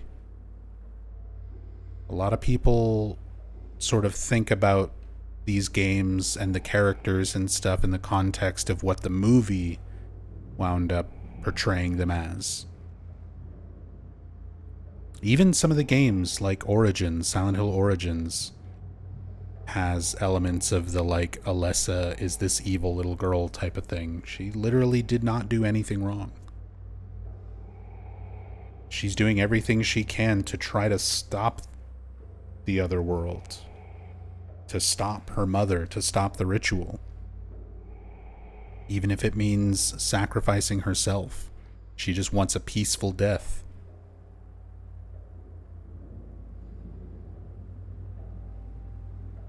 Also a bit of a pet peeve, but her name is Alessa.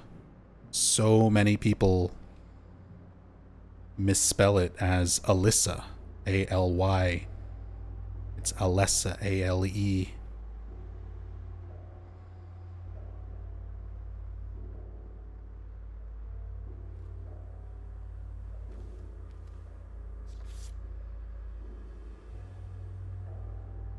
Her drawings.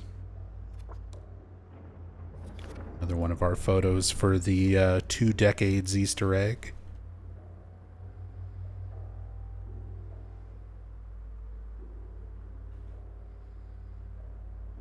Radiology books.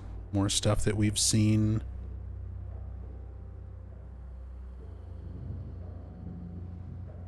Repeated around already. Oh, some storage bins in some of the drawers there.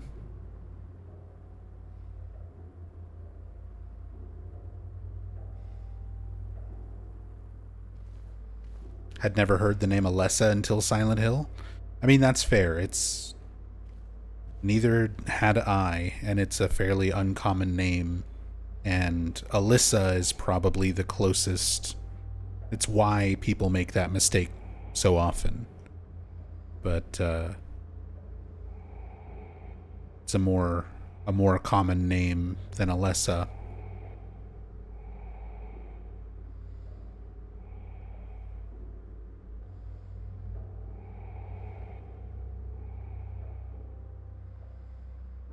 Let's see, I don't think I had the source on this image. Yeah.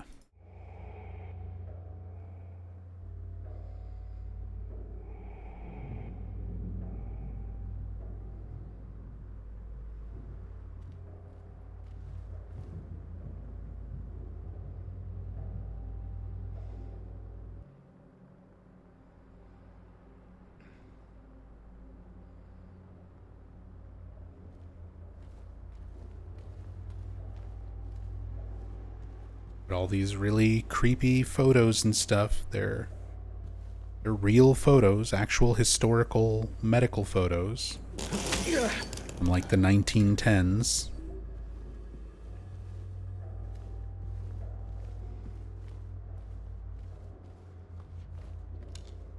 Just slightly edited by Bloober Team.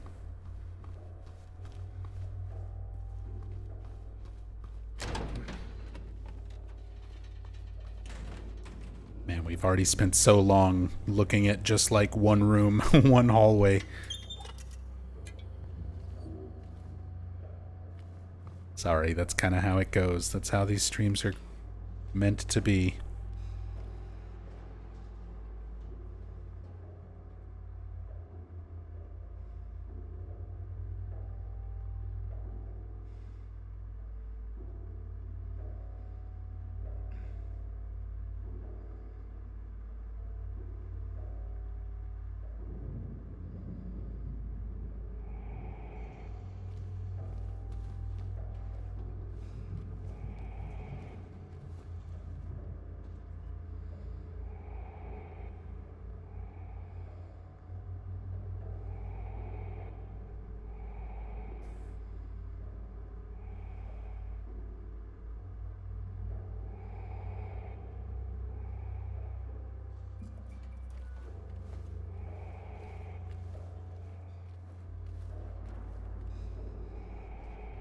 Always get the feeling the Silent Hill movie was released around the height of the Ring remake.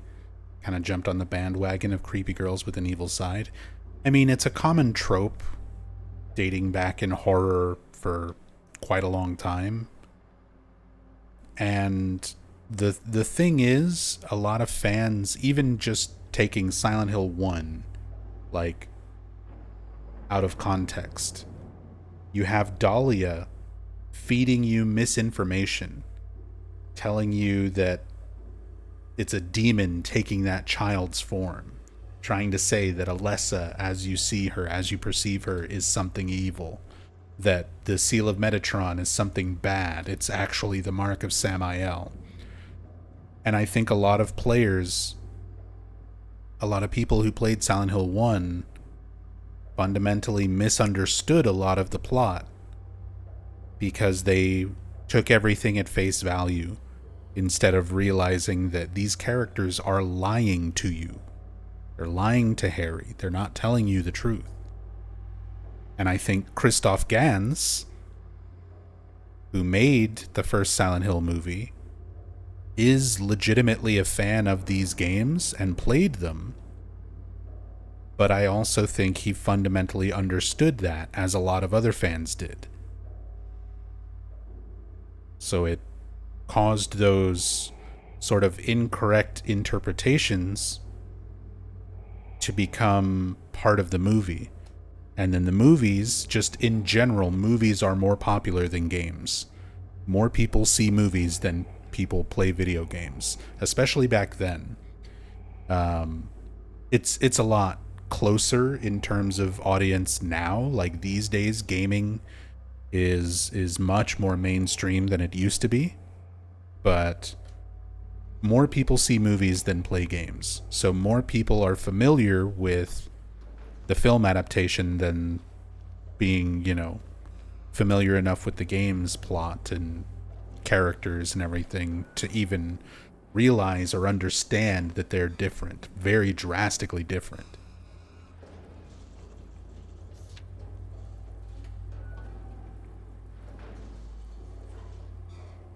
The code has been reset to what we agreed on during yesterday's meeting in the doctor's lounge. Like I said, I don't want anyone writing it down on little pieces of paper for me to find. Be responsible, people. I like that.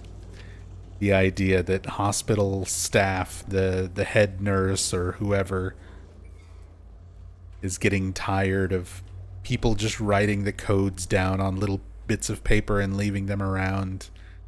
Very meta joke about always finding notes with codes and clues written on them in these types of games.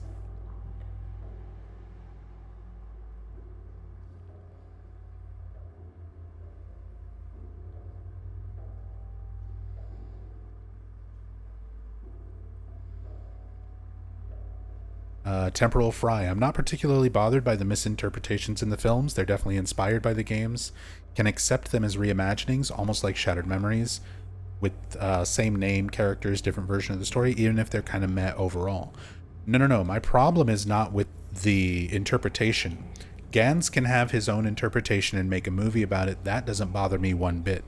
What bothers me is when people who are only vaguely familiar or not familiar at all with the games use the adaptation to fuel how they think about or interpret the games and assume that they are the same thing, which leads to a lot of misinformation. It leads to a lot of misinformation and misunderstanding and spreading of misinformation. There's a reason why there's so many people who claim that the Silent Hill games were inspired by things like Centralia, when they clearly weren't. The original developers have gone on record, Masahiro Ito has gone on record saying they weren't even aware of things like Centralia until years after the original games were made. That was something that was strictly for the film adaptation. That was Roger Avery and Christoph Gans. But there is still to this day hundreds, and I literally mean hundreds, because I was going to make a YouTube video about this and I was doing a lot of research about it. There are hundreds and hundreds of YouTubers out there with Silent Hill fun facts and video game trivia and blah blah blah, where they talk about the Silent Hill games being influenced or inspired by Centralia, or Alessa being evil, or, you know, all of these misconceptions. Pyramid Head being tied to Alessa, even though he wasn't even in the first game. That kind of stuff. And it persists still to this day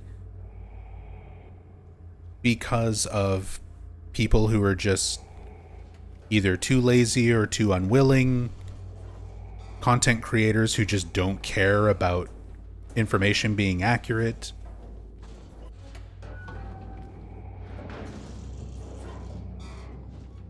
So that's the aspect that bothers me, not the film adaptation itself, the way people use it as a reference to things that are unrelated.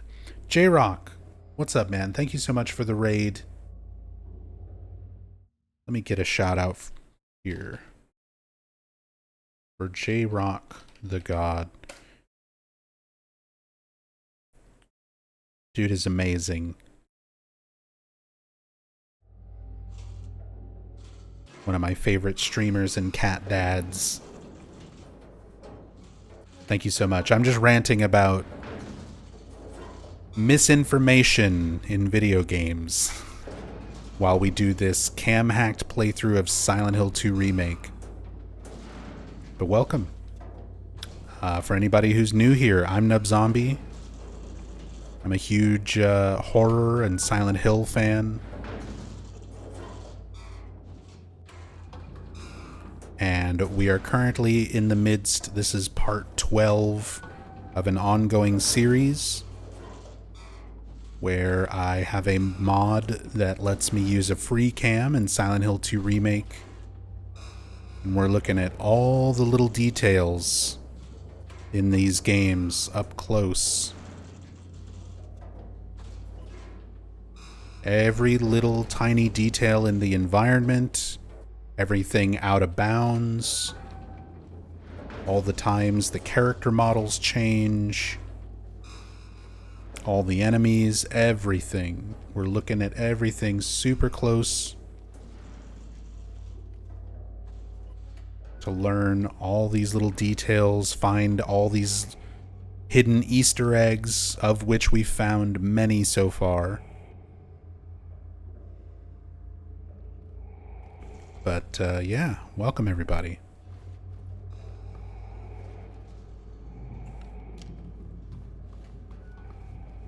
With how the internet is nowadays, I wonder how many of those sort of factually incorrect videos are made by people genuinely ignorant on the subject matter, and how many are intentionally incorrect, intended as clickbait, trolling, or whatever. I mean, it's a pretty solid mix of both. Because, yeah, there is definitely people who make things that are wrong, factually incorrect on purpose, like you said, just to try to clickbait because YouTube doesn't care. YouTube does not care if people are negatively engaging with your video, and if you get hundreds of comments saying you're wrong, this is, and correcting you. They just care that your video's getting engagement of any kind, because that means people are watching it and they can make money sticking ads on it.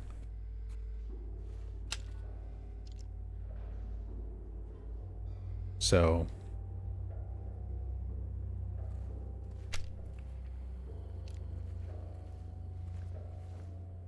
as opposed to my videos with their relatively low view count and highly accurate information, maybe I'm doing something wrong. I gotta start being wrong more.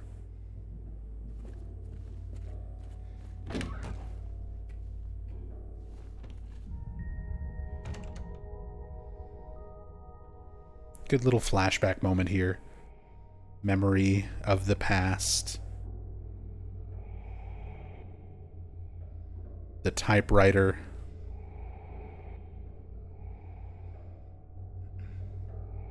"2025 goals, be wrong about things." I mean, the last part of this series, so the last stream, we found a link that works, like a website link and a QR code that works, hidden in the environment details. And when I made the thumbnail, I like had to put this little part of the thumbnail. I put text on the thumbnail with like a little arrow pointing to the QR code, like, this QR code actually works. And I felt so fucking stupid adding that into the thumbnail.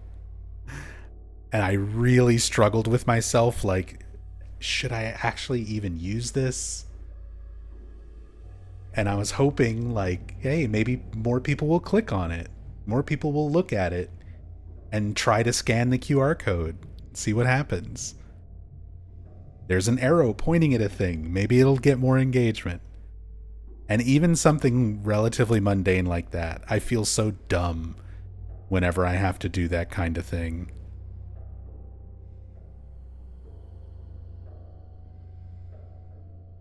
Did you put your smiling face next to the arrow? Like, 80% of my audience has never seen my face. They wouldn't even know what they were looking at if I was sitting there doing like a Mr. Beast smile or something.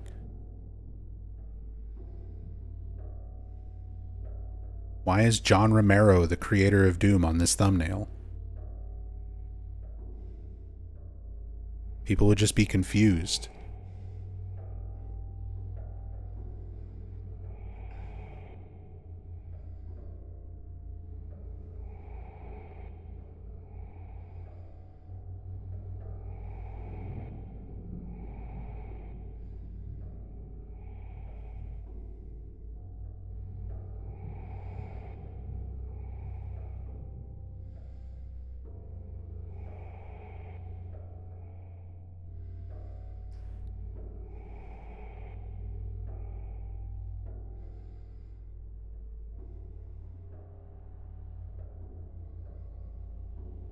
Stazen, saw your face when you shaved your head for the charity.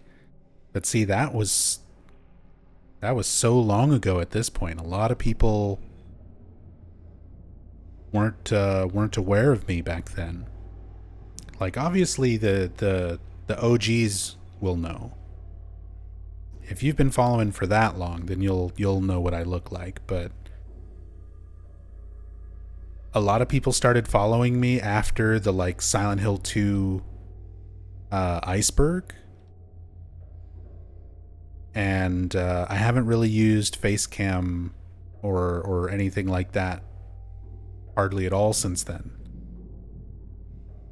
So for a lot of people who are in my audience now, they're just unfamiliar with what I look like. So even putting my face and stuff in the thumbnails wouldn't make a whole lot of sense to me. I'm not typically a face cam streamer. Again, it's not like I hide it. I've done face cam streams before. I've been to games done quick. So like, if you just look up my name, you'll find it. You'll find me. I've been to TwitchCon and met a bunch of people in person, a bunch of fans and other streamers and stuff in person.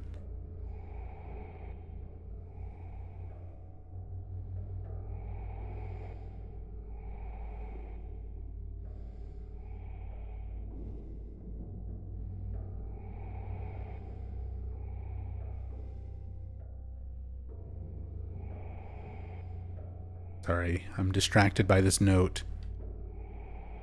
So we've got the flashback to the typewriter. In the original Silent Hill 2, you had to get some codes to open up a box that belonged to one of the patients, Joseph Barkin.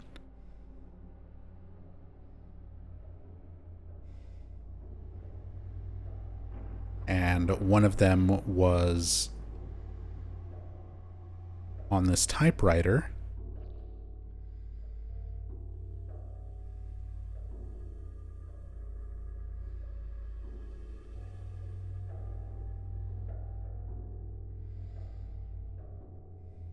Ugh.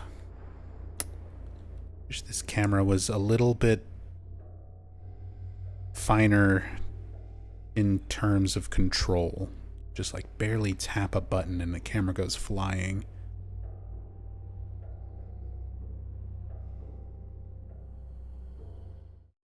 Just want to take a screenshot of this.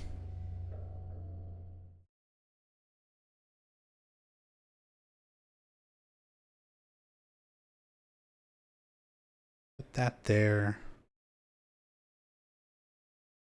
And flip it.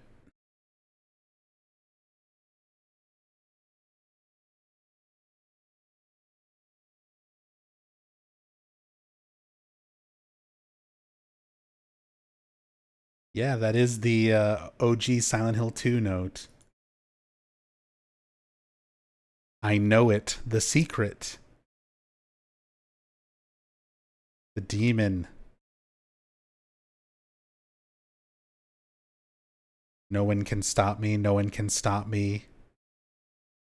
No one can stop. No, no. There at the end. Yeah, that is the typewriter message from the original Silent Hill 2.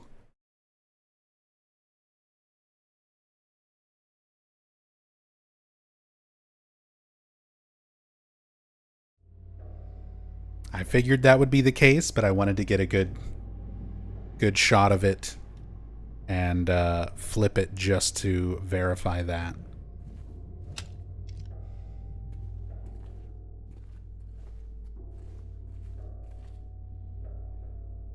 Cool detail. Little callbacks to the OG.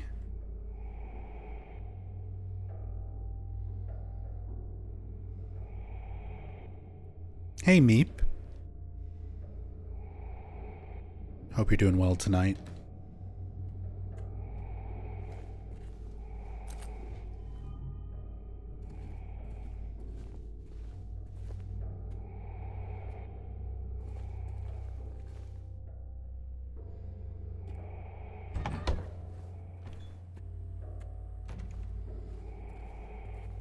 John Warswick, formerly DJ Bobby Ricks. Good to see you. Much love. Hope you're doing well. Everybody changing their names on Twitch. Making me confused.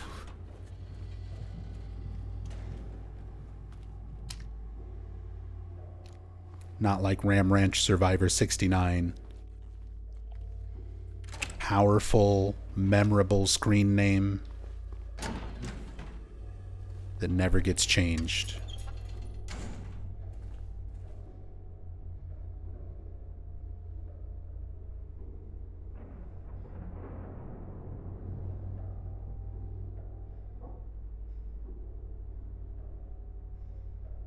Oof.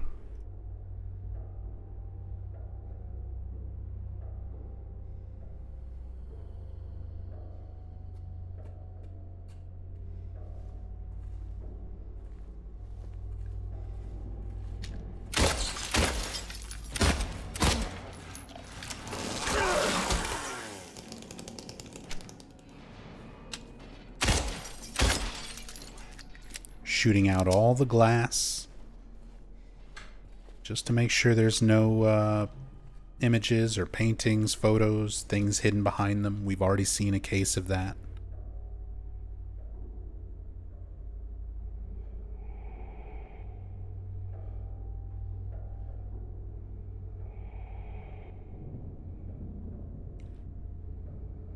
Sweater sitting in the locker. Why does this sweater have, like, nipple dents? Permanently stuck into it.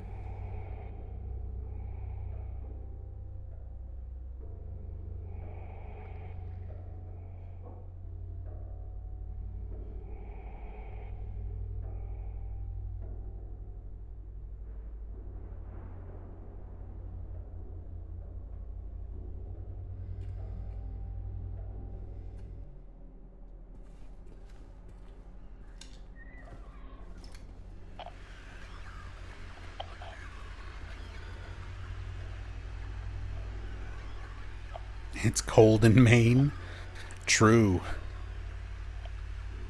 True. It's been a lot of years since I went to Maine, but I was in Maine, in Freeport, in the middle of January for my sister's graduation many years back. And it was, I mean, feet of snow on the ground. And very cold.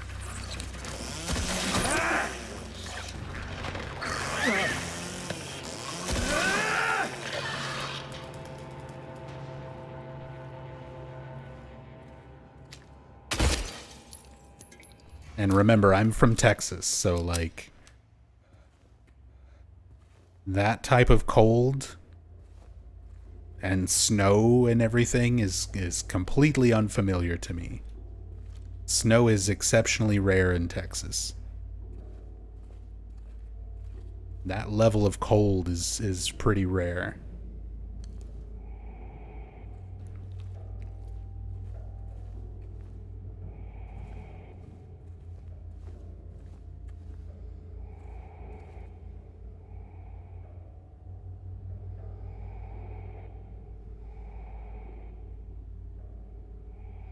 Definitely took some getting used to being in Maine in the middle of winter. But I had a really good time there. Freeport, and I gotta say, that was my closest thing to like a real life Silent Hill experience. Being in Freeport, Maine, in the middle of winter. It's very cold. There's very few people out.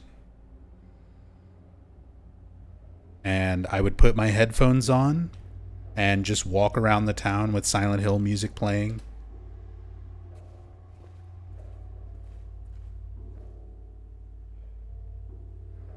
They have a big old creepy hotel, the Harasikit Inn. Shoutouts to the Harasikit. But yeah.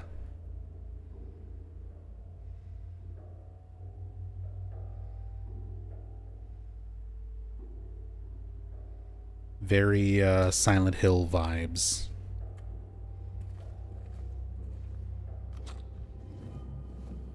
Anyone know that song? All My Exes Live in Texas? Yep.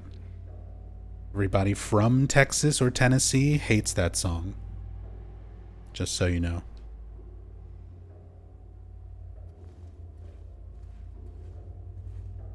Hate that shit.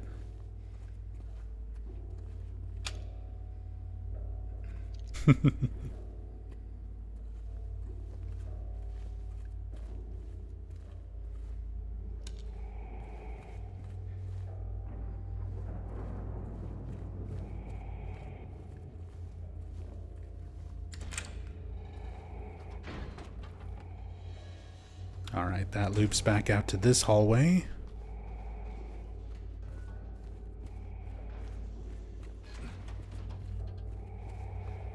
So now, let's check out the director's office.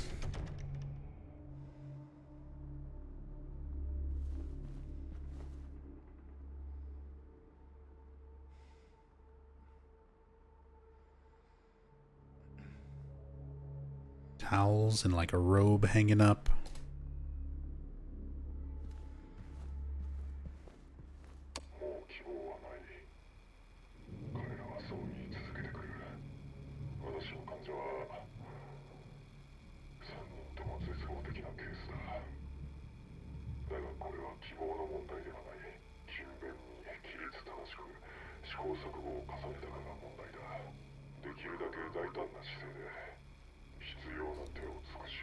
No animation on the actual player?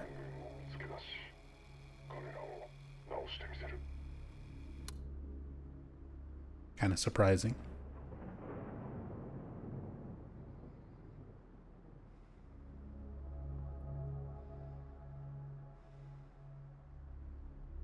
Was that Jigsaw? Japanese Jigsaw. It's funny. The hospital director in the English dub as well really does sound like Jigsaw. I think I even made the same joke on one of my previous playthroughs. But little interesting bit of trivia about the hospital director. We've mentioned this before, but the voice actor for the hospital Brookhaven's director is the same voice actor as James in all languages. So if you're playing in English, Luke Roberts plays James. It's also Luke Roberts voicing the Brookhaven director. We're on the Japanese dub. I always forget the Japanese actor's name. 1 second.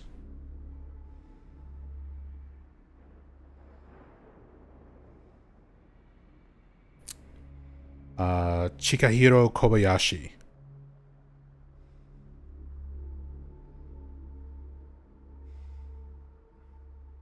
So Kobayashi, who voices James Sunderland, is also voicing the Brookhaven director there.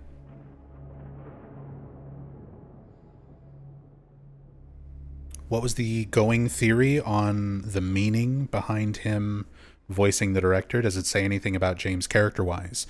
So this is one of those things where I think some Silent Hill fans are reading things too literally, because you have some fans like Rachel Ashman popularized one of these theories through her Twitter posts and Reddit posts and things like that, that the director is literally James, that James was the Brookhaven director, kind of The Shining, Jack Torrance, you've always been the caretaker type of thing.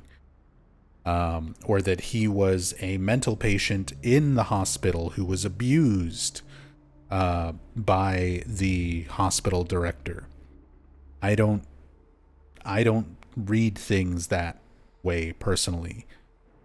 Everything that you're coming across in the town, your perspective as the player is seeing everything through James's eyes. But sometimes you're seeing things beyond even what James is seeing, like the same way James doesn't react to seeing the corpses that look just like him. He never acknowledges it. Presumably, we are seeing something that James himself is maybe not necessarily perceiving. But everything is coming from his subconscious, for the most part, except for situations where it's deliberately like something referencing Eddie or Angela or Laura or Mary. A lot of those can be coming from other sources, but for the most part, what you're seeing and experiencing is being painted. Reality, the way James is perceiving it, is being painted by his own subconscious. It's affecting how he sees reality, how he perceives things. It's his own subconscious sort of talking to him in a way. The notes that have things that are parallels to him or Mary or illness, or, when it's something about guilt, when it's something about telling the truth, when it's something about killing. It's all just aspects of James and his mind, the town, the spiritual power, taking those things from his subconscious and using them to create something in the environment. In this case, the Brookhaven director talking about healing these patients. Now, whatever parallels you want to try to draw between those patients and the other characters, which was a thing in the original game. You had patients with symptoms that were clear parallels to James and Angela and Eddie, but I don't think that's meant to mean that they were literally Brookhaven patients, especially when people like James and Eddie had, like, Eddie'd never been to Silent Hill before. James has only been here once before on vacation. He didn't live here. They weren't patients here. Same goes for Mary. So these are just parts of James's subconscious being taken to create something in the environment. Sometimes for the lore sort of in-game purpose of trying to make James come to terms with reality and break free from his delusion, realize things about the truth rather than this sort of false reality that he's perceiving. Sometimes it's just gameplay for the sake of the player, so that you can draw connections to the story and what's going on, or maybe get some inference and hints towards some of the upcoming puzzles. But the idea of a doctor trying to heal a patient and being unsuccessful is just, at its most basic and blunt parallel, Mary. Mary getting sick and not being able to be healed. Something that James was frustrated by. Something that was conveyed a little bit more clearly in the original compared to the remake. You find medical books in the hotel library in the original Silent Hill 2. And when you examine them, James says, like, I've already read a bunch of medical books. They didn't help. Mary still died. Like, she still succumbed to her illness. He is aware of, like, the hospitals and the doctors trying and being unsuccessful. So some of that aspect sort of pulls through. Yeah, the voice clip of James talking to Mary's doctor, saying, you're a doctor. It's your job to help her. And the doctor being like, I'm sorry, you know, the most we can do is kind of tell you how long she's got. But James was frustrated. And that is part of his subconscious. The town is drawing off of that subconscious and creating elements in the environment for James or for the player to be aware of.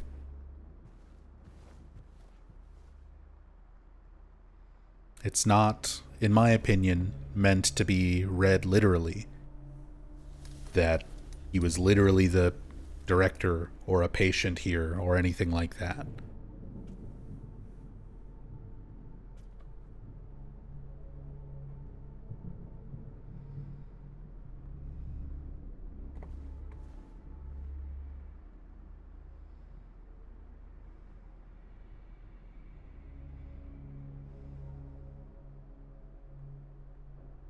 That cassette tape hits hard. It does. It's such a shame they didn't include that audio in the remake.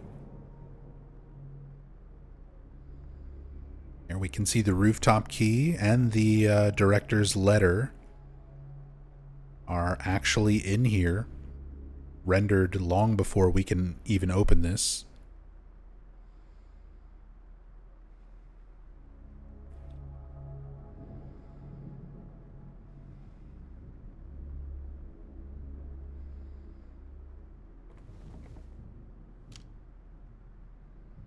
Sorry. Ooh, why did that break the OBS capture? There we go. F12 is the screenshot button on Steam, but it is also the button to, like, fix the camera controls whenever they stop working. for the free cam mod.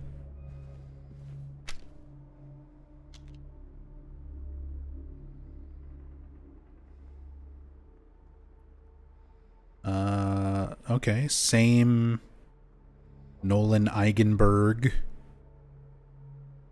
San Francisco, May 1985. Same certificates and certifications that we saw in the lobby when you first enter Brookhaven.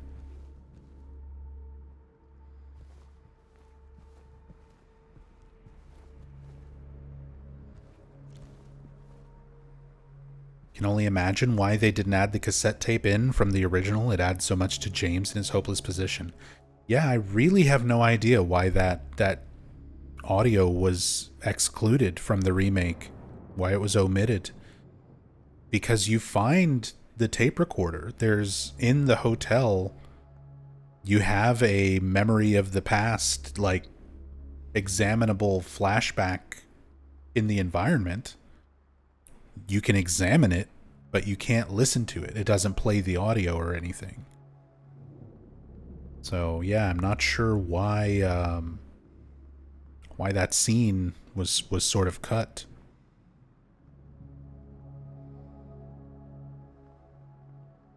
Especially when it would have been so easy to include it as part of that memory of the past.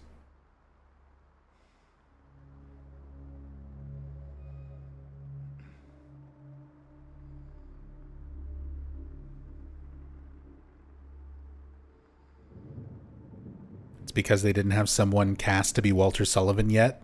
Yeah. For those who don't know, it's Dennis Fault, who is the voice of Mary's doctor in that scene in the original Silent Hill 2, who also is the voice of Walter Sullivan in Silent Hill 4.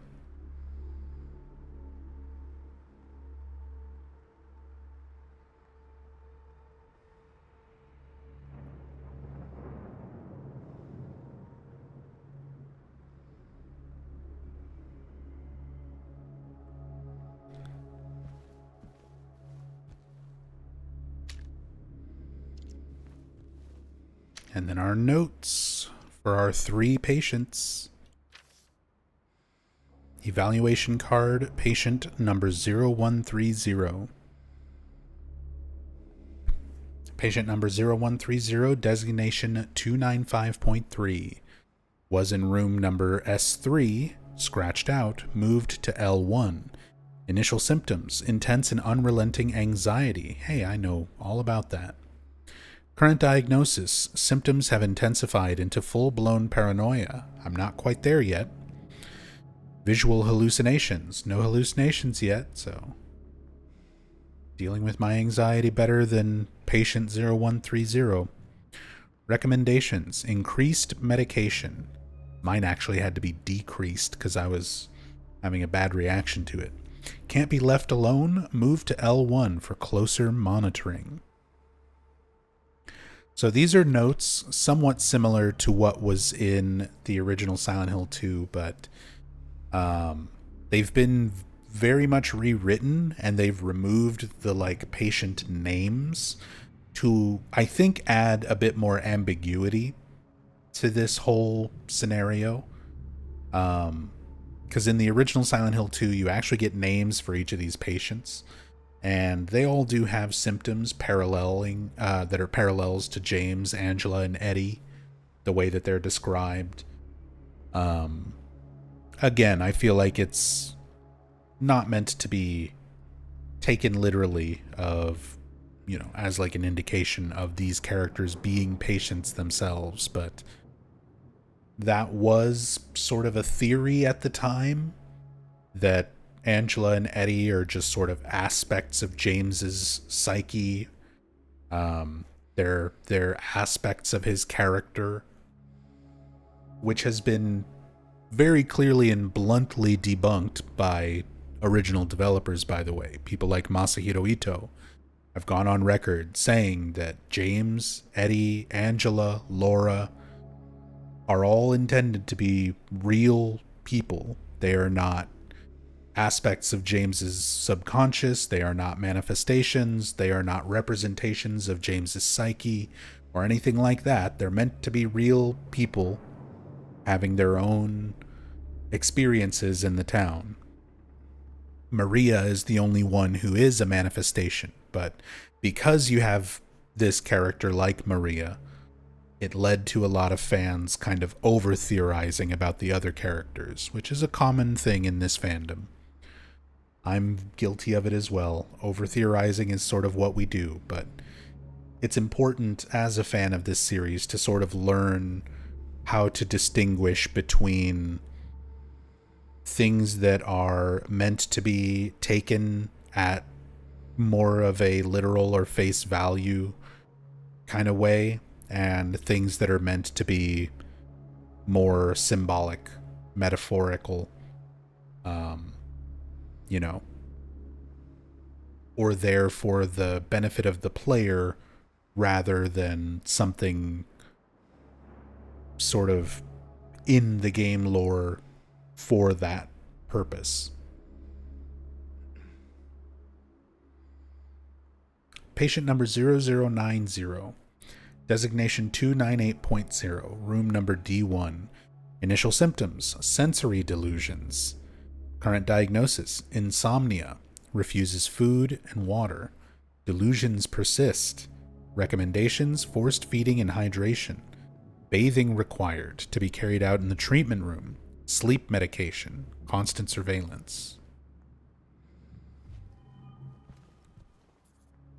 This also gives us some clues once we start going to these rooms and solving the puzzles, because this game, the remake, sort of uses things from each of these patients, or relevant to each of these patients, when it comes to solving one of the puzzles later on. So again, a lot of this is there not to be meant literally, but as a clue for the player to solve things later.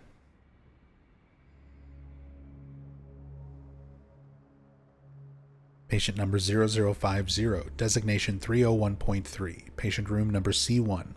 Initial symptoms, sudden outbursts of aggression, visual and auditory hallucinations.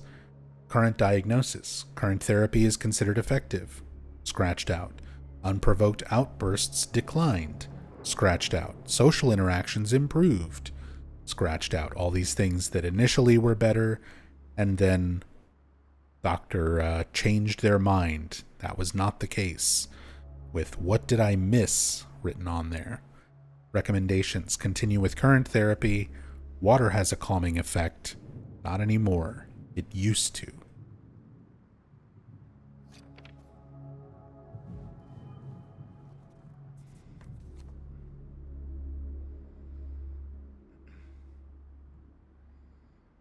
Also, we've got a stopwatch.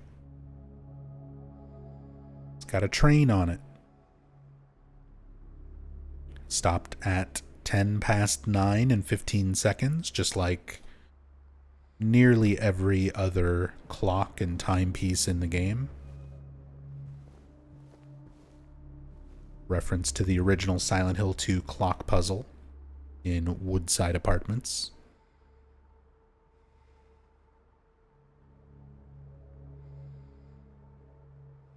Creepy, melted, smudged paintings of, or photos of what I would assume is the Brookhaven Hospital director. Albert Smith. We even have different names on each of these certificates. Anthony Johnson, Albert Smith.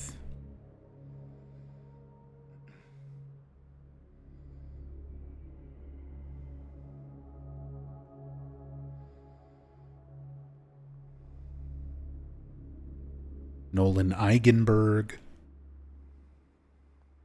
Possibly different directors over the course of time, over Brookhaven's very long history in the town. Many different directors.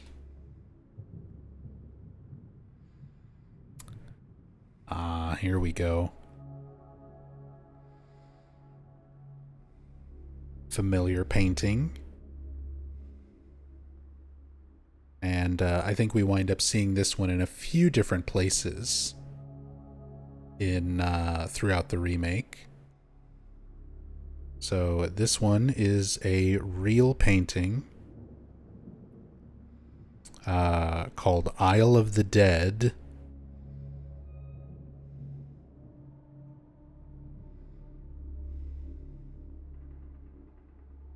Let's see, Isle of the Dead.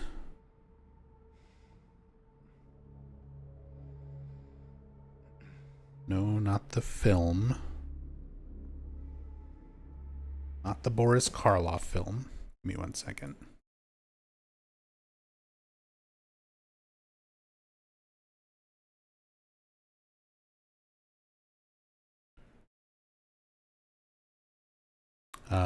Arnold Boecklin.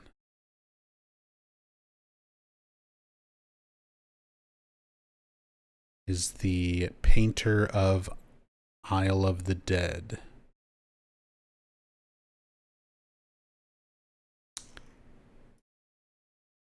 Here.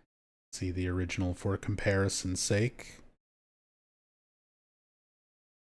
Practically unmodified for Silent Hill 2 Remake. And yeah, of course, already Diablo Lord in chat. First thing, Signalis. So the painting existed long before Signalis. I have yet to play Signalis, so I'm unaware of the significance of the painting in that game's context. But every time this painting comes up, people talk about Signalis. So obviously Signalis, like, popularized it. But yeah, actual historical painting. And Signalis, very heavily inspired by Silent Hill 2 and Silent Hill in general, but specifically Silent Hill 2. So you've got a painting that was popularized by a game that was inspired by Silent Hill 2, and then Bloober Team, I think, acknowledging that game through this painting for its, connection and influence. Oh, I know. Everybody tells me I need to get around to it. Eventually, I plan on it. I originally was going to do it months ago, but, health problems. I've only got so much time and energy to stream anything, so I'm putting all that towards what you're seeing now, rather than Signalis. So eventually I'll get around to it, but probably not anytime soon. We still have like weeks worth of cam hack to get to. Maybe after that.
Oh, you can see the head like pulsing.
Not too many situations where we get these animations without her just, the enemies just running up and attacking and stuff like that.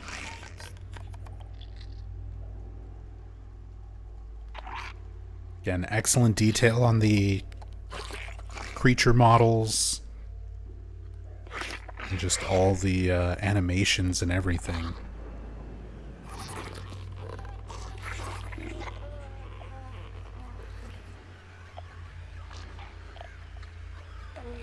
Get a little bit closer, see how the lighting affects it. Oh. Now she's gonna be aggressive.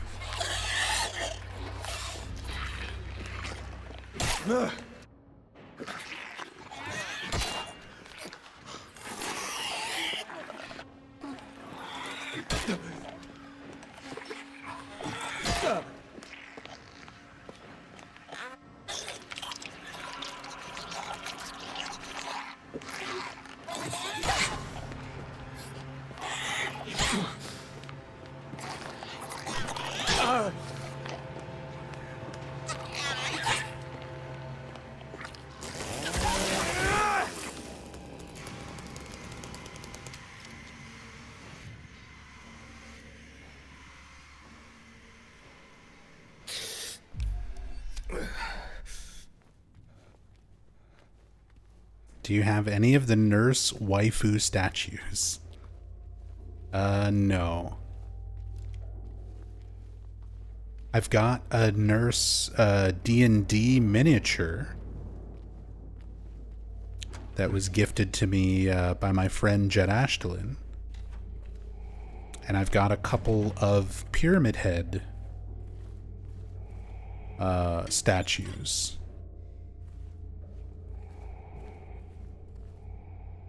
But no nurses.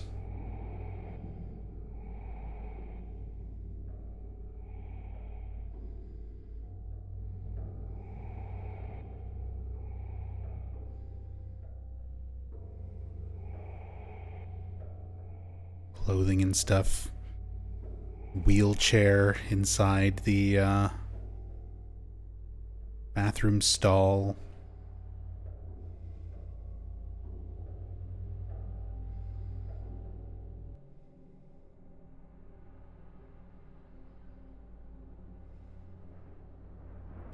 Again, just sort of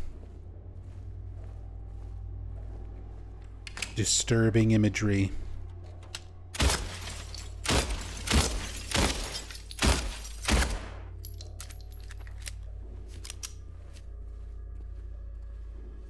Gotta check all the mirrors.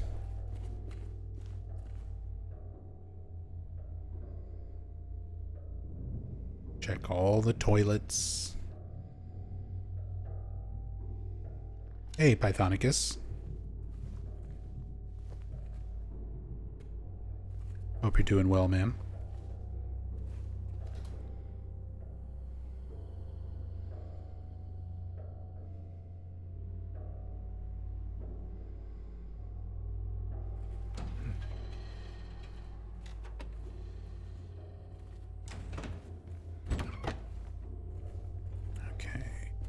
In room with the typewriter, we've been through there.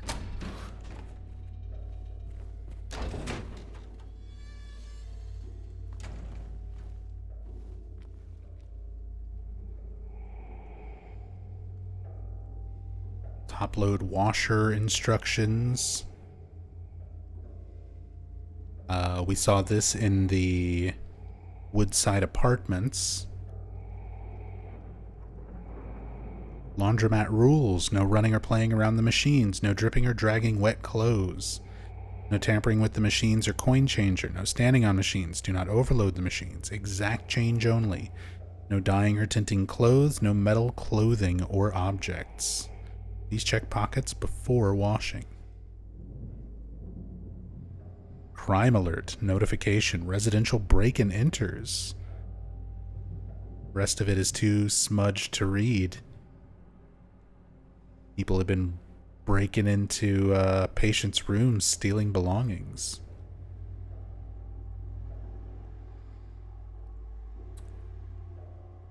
If there's a fire in your apartment, fire safety stuff that we've seen in Woodside. No metal clothing. Yeah, no chainmail washing, exactly. A lot of LARPers at Brookhaven messing up the washing machines.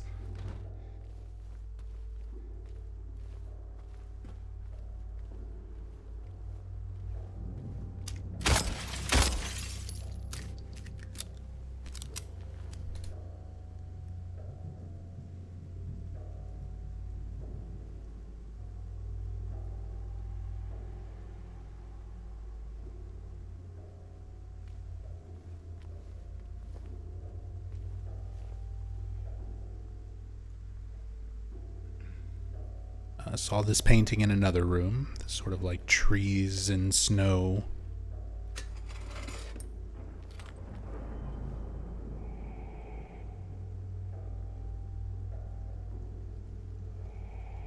I love the ambient sound music for this part of Brookhaven, which is same as the original. Sounds like a breathing machine.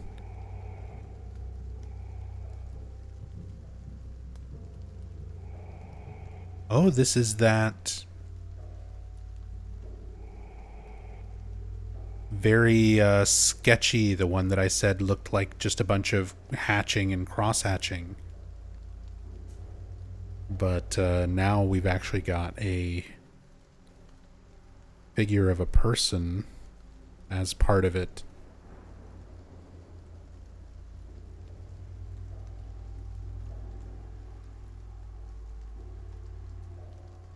Do a quick search on this, see if I can find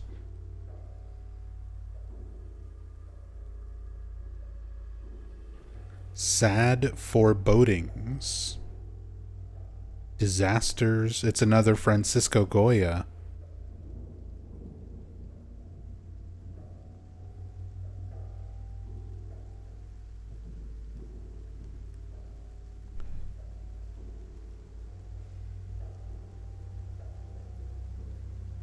The Disasters of War, a series of etchings by Francisco Goya, 1746. Disasters of War.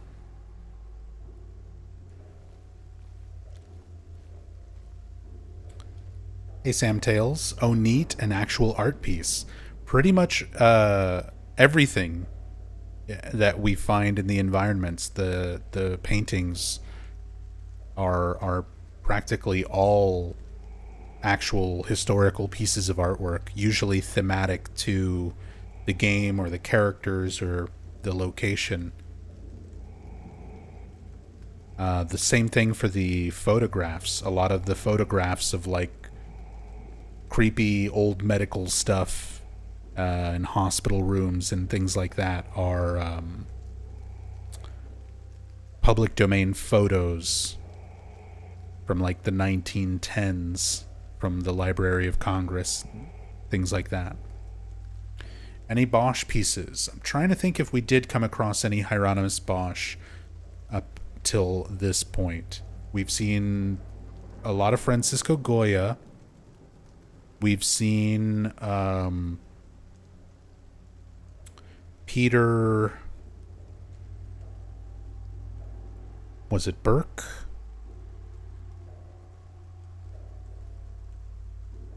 The Polish artist.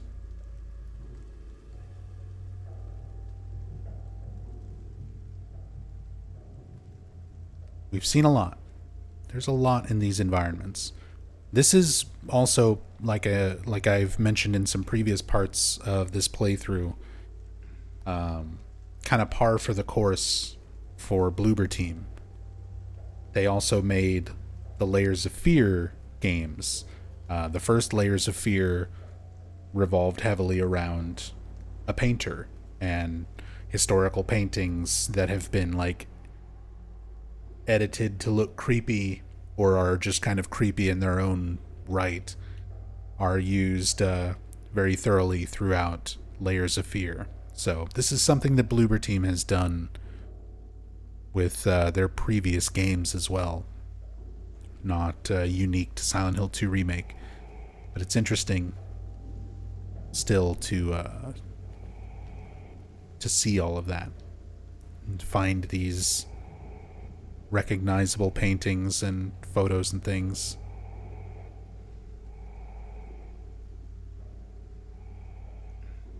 Torn up clothing.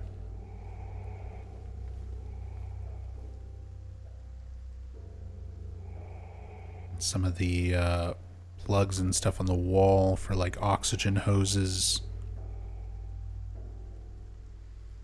Medical equipment attachments are starting to fall off. Clothes and bed sheets.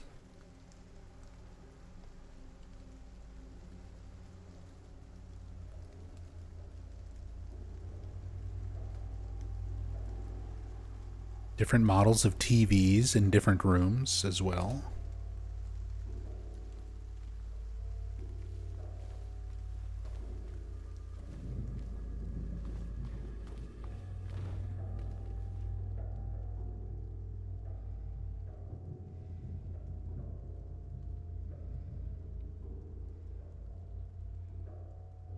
You never go in this room?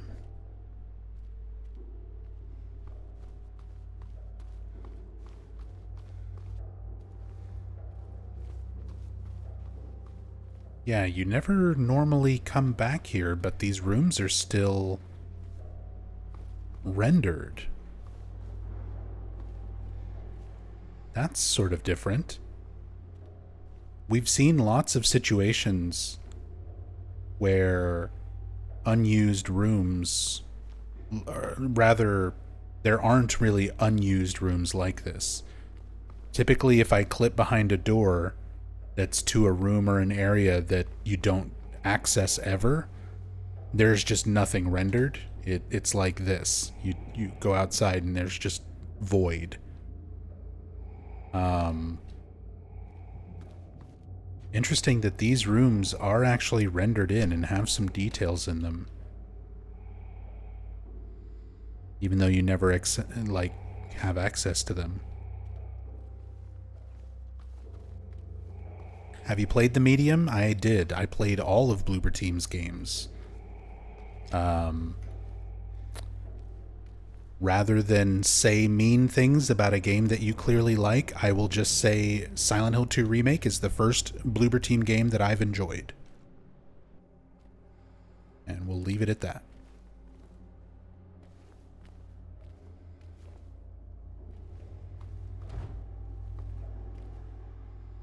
But I did not like the Medium.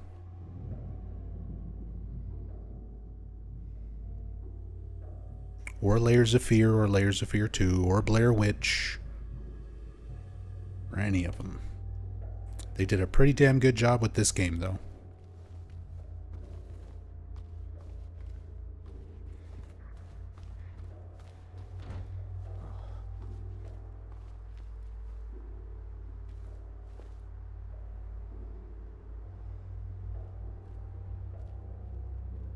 Loved the art of the Medium more than the story. The ending felt unfinished.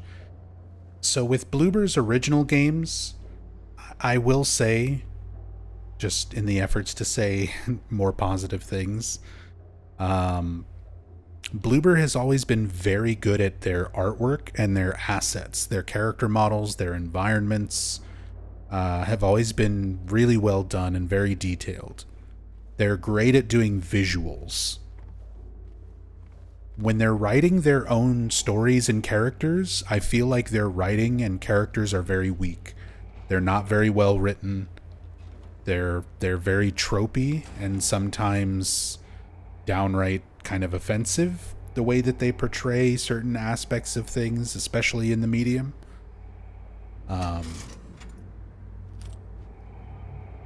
But with this game, they aren't writing an original story. They're just remaking, sort of reinterpreting a story that already existed, characters that already existed, So they had a much stronger take on those aspects for this game, and then just sort of applied their knack for really good visuals on top of that, which is like perfect for doing a remake.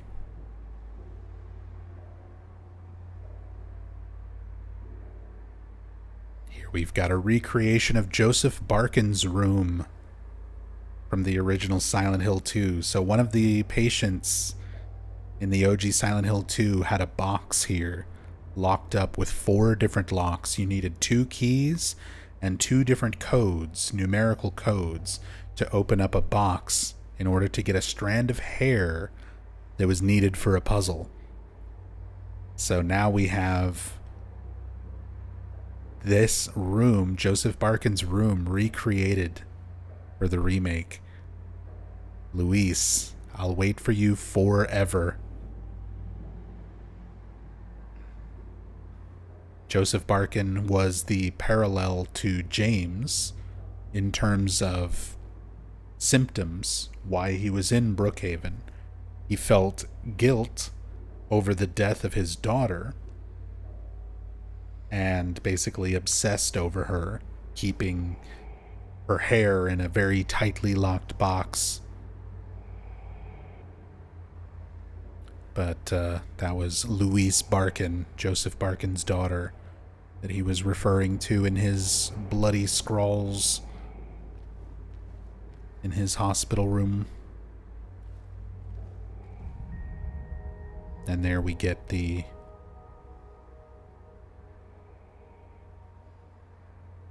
little flashback moment.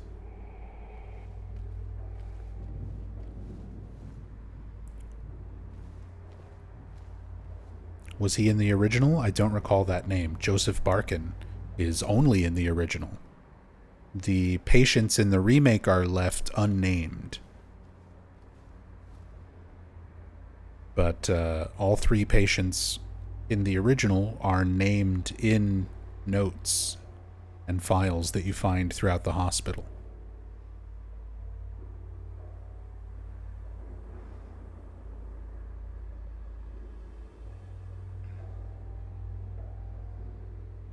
It's great seeing the ropes and chains, things that were originally holding the box closed, long since rusted as well.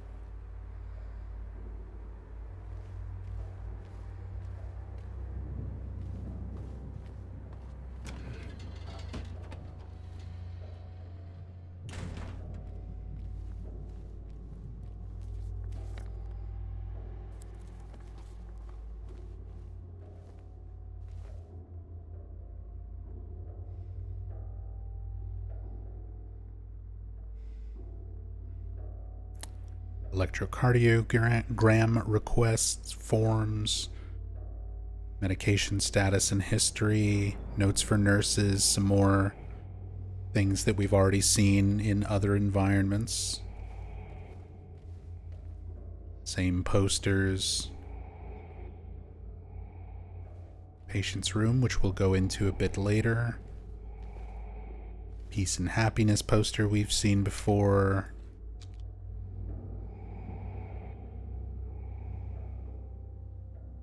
Attention employees.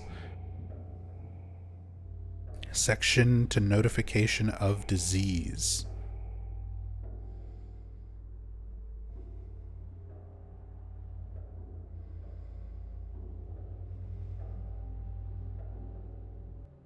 Notice shall be sent. The total health director immediately by the messenger, or by the something. If he or any other employee contracts any infections, contagious or something disease, or has a fever, a skin eruption, a cough, lasting more than 3 weeks, or any other suspicious symptoms, it shall be the duty of any such employee to notify the manager immediately when any of said conditions obtain, and something either the manager nor the employee, something the local health director immediately have violated this section. Something containing this section shall be posted in all ballot rooms used by employees or dressing rooms or kitchens by order of the State Board of Health. Yeah, interesting. Fever, skin eruption, cough, lasting more than 3 weeks. Yeah, Mary's symptoms.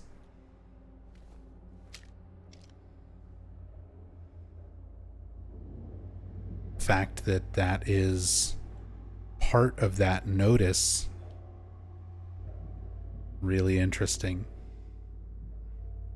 New way in medicine. Cool, they actually type small text rather than lorem ipsum. We've seen lorem ipsum in a lot of the small text.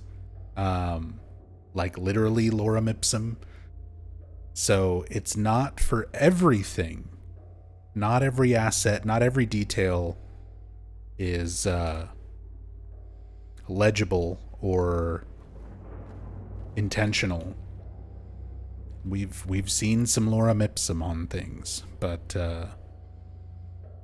that's why we're taking our time and looking at everything, because some stuff is kind of generic in terms of assets. Some things are very deliberate and intentional. Some things are straight up Easter eggs that the developers put there for fans to find. So that's kind of the point of this playthrough.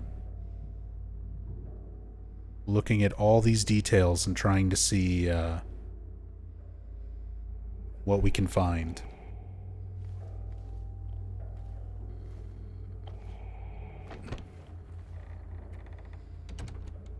Editing all this into a highlights video would be awesome, but will take a long time. That's kind of my plan once we finish the whole playthrough. I'm going to go back through and highlight all the most interesting stuff that we found and put together a video of just all of that stuff.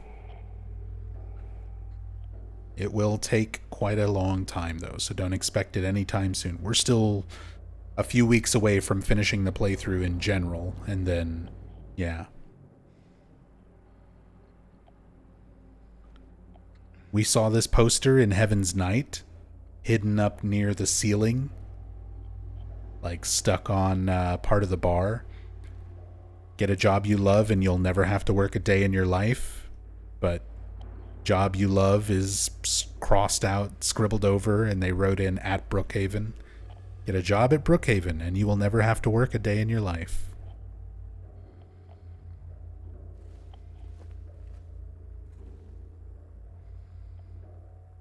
Funny that we would find that in Heaven's Night before here. There's another bear.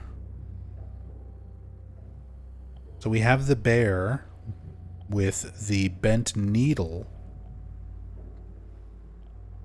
There's another one in the drawer.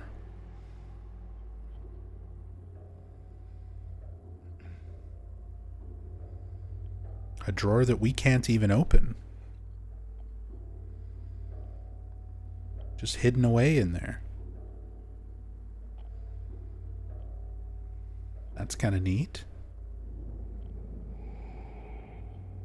Patient's well-being is in your hands. Again, stuff that's thematically appropriate towards James, Mary's illness. The fact that James feels like, Mary's doctors failed because they couldn't save her, couldn't heal her.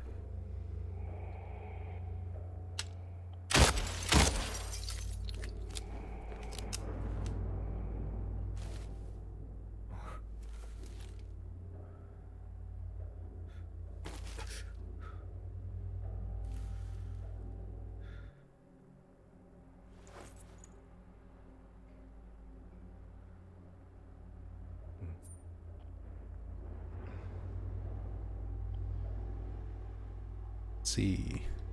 Oh, James does the fancy finger. Normally we only see him hit this pose when he picks up a key, but there are a few items that he does that for, including the bent needle.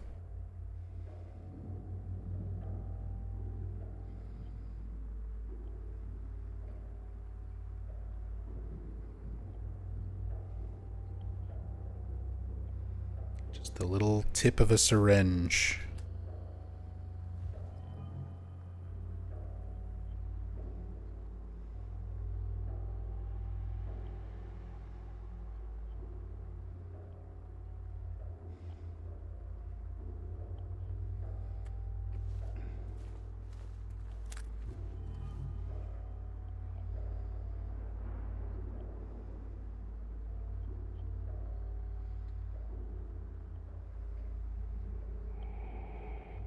Concerning that was in a stuffed bear?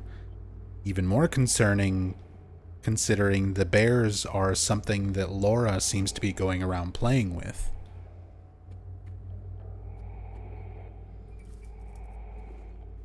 Alright, so we actually do have an Easter egg here on the shotgun, by the way. I've talked about this in some previous story playthroughs and stuff.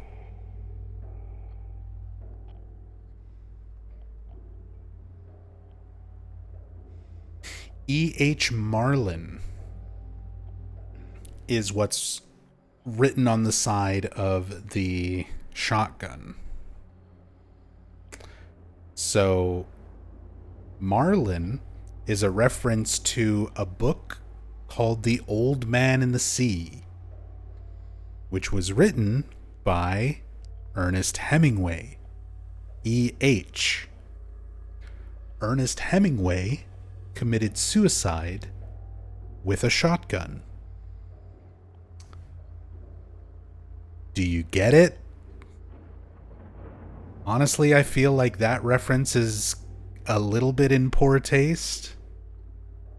I mean, like, I get the reference, but yeah. There it is. The E.H. Marlin shotgun.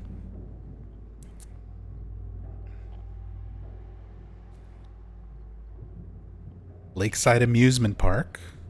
Advertisement inside the locker here. With, of course, Robbie the Rabbit. One of the 4 Lakeside Amusement Park mascots. Great family fun at the best amusement park in Maine. I think we saw the same poster in Happy Burger already.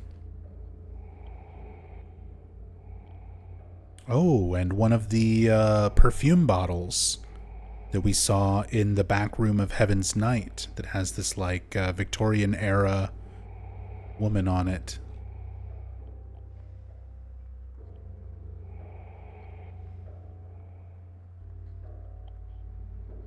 The Oath of Hippocrates. The Hippocratic Oath. Swear to fulfill to the best of my ability and judgment. This covenant I will respect the hard-won scientific gains of those physicians in whose steps I walk. It's just the full Hippocratic Oath. Appropriate for doctors and nurses.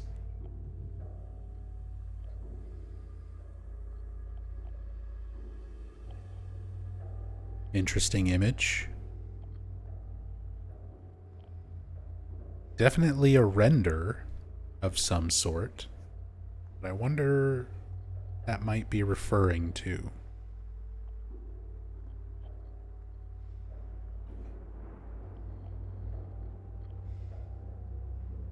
Do a quick reverse image search on this and see if anything comes up, if it's actually like a painting or something else, but no. Two identical looking people, or a woman looking at her reflection. Yeah, possibly a reference to Mary and Maria. Possibly a reference to Angela looking at her reflection when we see her in Woodside. An interesting visual.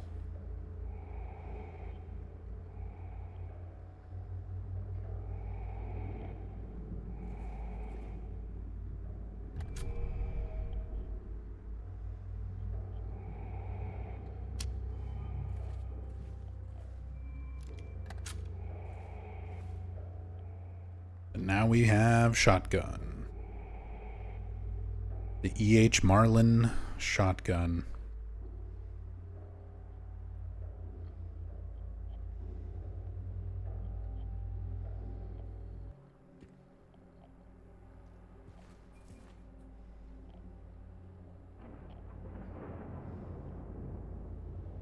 Deflated basketball. And cat photos. Definitely just developers sneaking in photos of their pets. We've seen some of these in other places. Minmo, we have not actually seen a direct Minmo reference, but plenty of cat photos.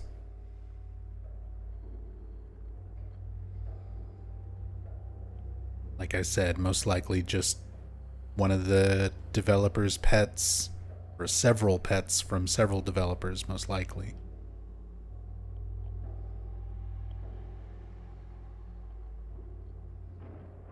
See if we've got anything else interesting in these lockers.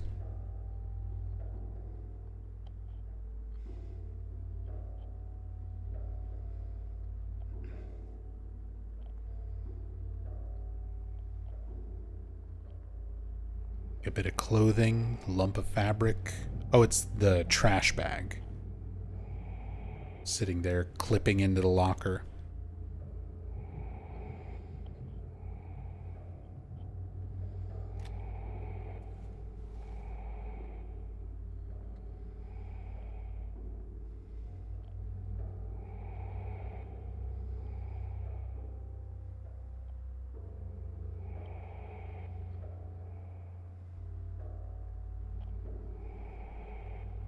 Pairs of boots. Pairs of shoes. Some more clothing and stuff just kind of hanging in.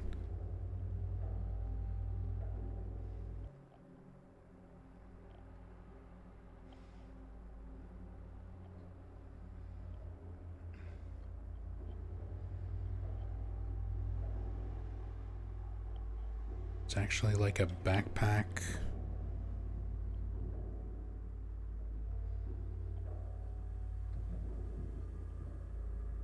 Yeah, there's like a bag in here.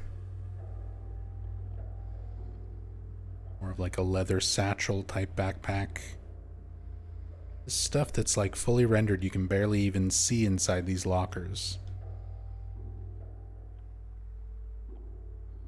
Some bullets in there.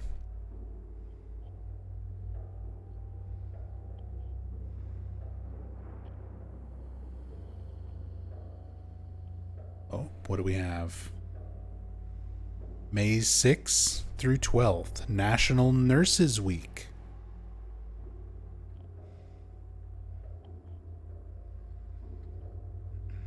And another one of the photos of a nurse that we saw on the walls earlier.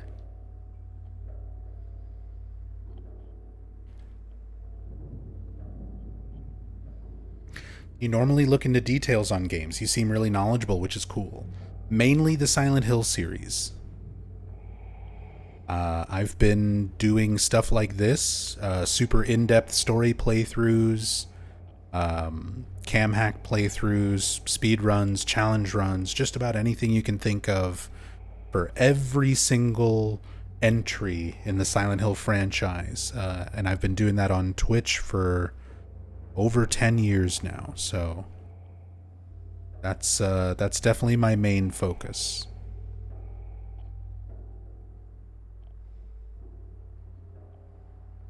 So if you're enjoying the stream, if you like the informative, detail-oriented type of stuff around Silent Hill, definitely check out my YouTube. Some of the VODs on Twitch. I've got 2 channels on YouTube, one for like my main channel, which is more edited, curated Silent Hill content, and then an archive channel that's got the majority of my streams from over the last decade. But yeah, welcome to the channel. Welcome to the community. I'm glad you're enjoying it. First, we got our first aid kit here. We've got our Jack poster. This was a background asset in the original Silent Hill 2, which is found in the same room, like where you pick up the shotgun and get the bent needle. So very cool of Bloober to like recreate some of these original assets and use them in the environments.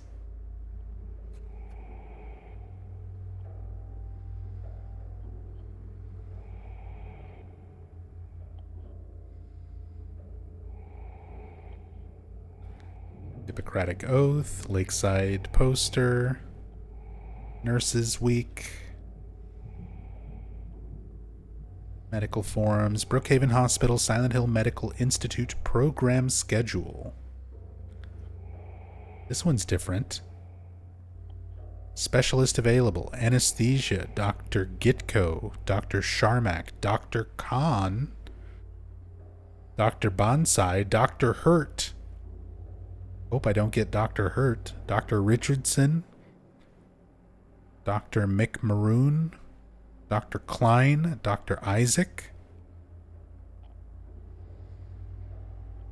Dr. Garrel, Dr. Ask Me, Dr. Garrel, Dr. Ask Me, Dr. Newton, Dr. Kowalski, Dr. Nabiku, Dr. Friday, Dr. Torres, Dr. Hole, Dr. Nimendrup, Dr. Buchanan, Dr. Kumar, Dr. Hoy, Dr. Right Hand, Dr. Gupta, Dr. Leo, Dr. Larson, Dr. Stevens. Your gynecologist is Dr. Right Hand. General physician, Dr. Rippent, Dr. Geraldo, Dr. Sonofelf, Dr. Mindup, Radiation, Dr. Anwer, Dr. Gimli, like Lord of the Rings, Dr. Sonda, Dr. Anwer, Dr. Richardson, Dr. Calamari, my radiation specialist, microbiology, Dr. Aria, Dr. Hufflepuff, Dr. Hufflepuff, straight out of Harry Potter, doing microbiology. These are all just little references. Dr. Ricard, Dr. Colton, Dr. Aragorn, Dr. Venkenstein. It's Vankenstein. Dr. Pan, Dr. Kelso, Dr. Spectrum, Dr. Colson, Dr. Kellen, doing neurology. Dr. Spectrum does neurology. Oncology, Dr. Kiernis, Dr. Sersky, Dr. Cotton, Dr. Revendell. So we've got Revendell, Gimli, Aragorn, Hufflepuff. It's just it's all Lord of the Rings and Harry Potter and Dr. Dummy in podiatry, Dr. Naresh, Dr. Torres, Dr. Fang, Dr. Cortez. Same thing, same doctors for pathology, psychology, Dr. Fjord, Dr. Jan, Dr. No More, Dr. Lecter, Dr. Lecter. We've got presumably Hannibal Lecter doing psychology at Brookhaven. Dr. Ibuki. Dr. Corona doing radiology. Dr. Kim Skolvey. Dr. Etker. Dr. Vikol. And urology. Dr. Bernard, Dr. Klein, Dr. Aziz Light, Dr. Wenzel. So many little references. Star Trek. Just puns like hurt and right hand. Lord of the Rings, we've got Gimli and Aragorn and Rivendell, Vankenstein, Hufflepuff. So goofy. Well, there's all your Brookhaven specialists. Kelso's got to be a Scrubs reference. Yeah, Dr. Kelso. Which is funny because that actually ties back in to Silent Hill as well. For those who don't know the development history behind Silent Hill Origins. Silent Hill Origins had to be completely remade. So like the Origins that we got is not the first Silent Hill Origins that was being developed. There was an entirely different Silent Hill Origins that was being made by the studio Climax in the US, and it was so bad it got scrapped, and they sent the project to the Climax branch in UK to remake Origins from the ground up, basically. That first version of Origins, according to Sam Barlow, who directed the final version of Origins, Sam Barlow said that first version of Origins was a dark comedy that was based on the TV show Scrubs. So that reference kind of goes a little deeper than you might realize. And it's something that I'm sure Bloober Team is aware of, considering all the other little references and details and history into the series, not just Silent Hill 2, but fan theories and the rest of the games.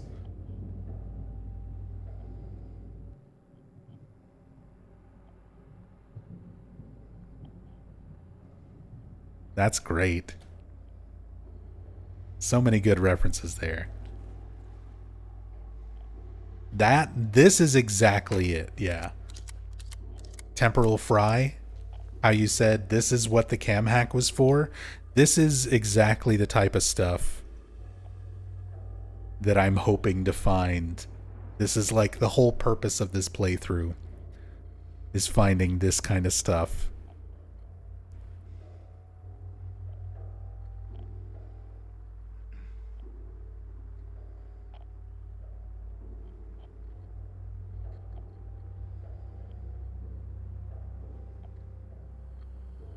Too good.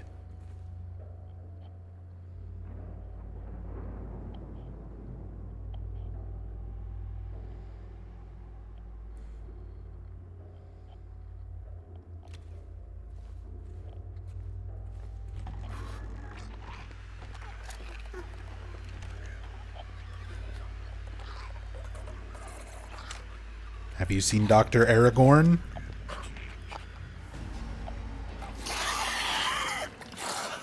What about Dr. Gimli?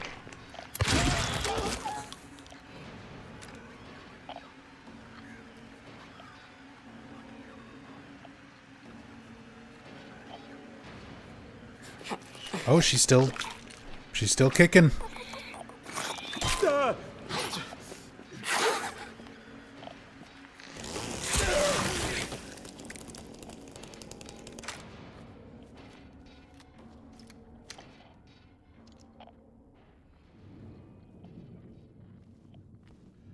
Do you like any other horror games? Silent Hill, Fatal Frame, Parasite Eve, World of Horror are my favorites. Absolutely. I am a huge, huge horror fan, just in general. Like, Silent Hill is my main obsession when it comes to horror games. But yeah, I'm a huge fan of Fatal Frame, Resident Evil, Parasite Eve, just like you mentioned. Siren, if you've ever played Siren or Blood Curse, which were made by Keiichiro Toyama, who also directed Silent Hill 1. I'm a big fan of a lot of older, like, PC horror. The old point-and-click stuff like Harvester and Phantasmagoria. Oh, another nurse hiding in there.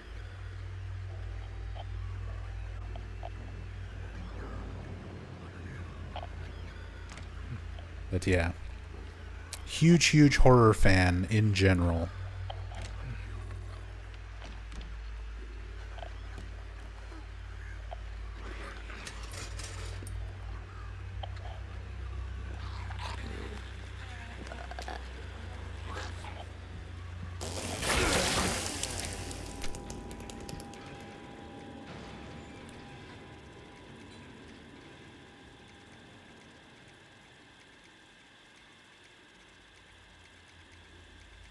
One.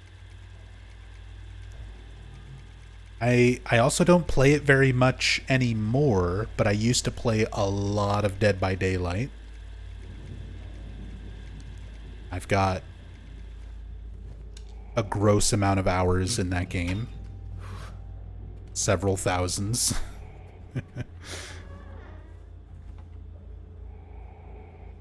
Phasmophobia. Got a lot of time in that game as well.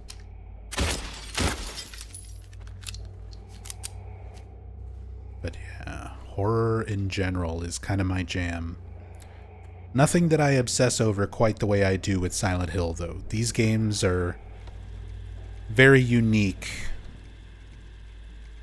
when it comes to the genre.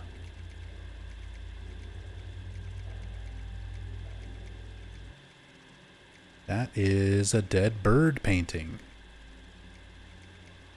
Let's see if we can find the source of this real quick.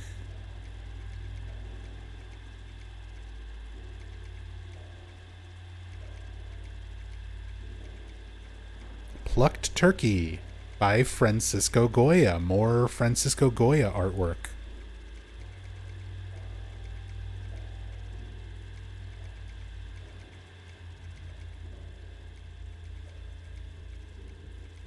Also, here is a really good Easter egg. Really well hidden Easter egg. So if we go over to our audio, let's turn down the music and leave just the ambient and effect stuff going. So you hear that clicking sound coming from the TV. In fact, let's also, because I can still hear the ambient sort of wind blowing, we'll turn that down so we can just hear the TV sound effect. Oh, that's part of the ambient track. Okay. I figured that would be part of the effects volume.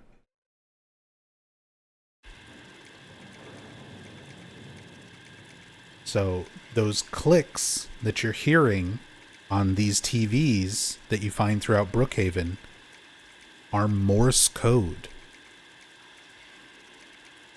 You have shorts and longs depending on your dots and dashes, depending on how much space is in between each click.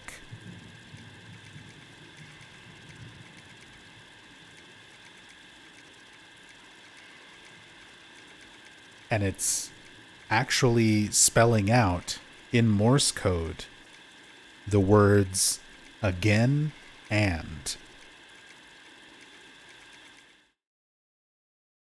And it's just repeating. Let me do a little text visualization here for you.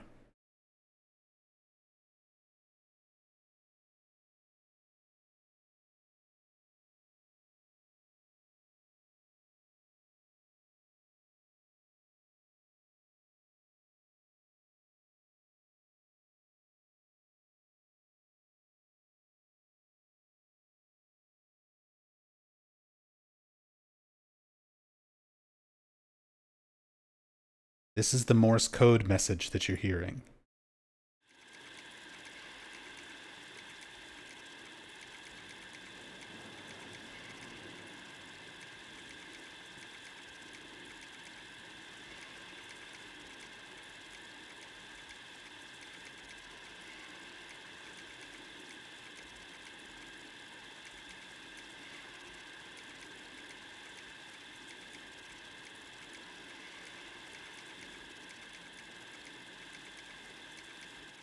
Let me turn up the game audio for you as well.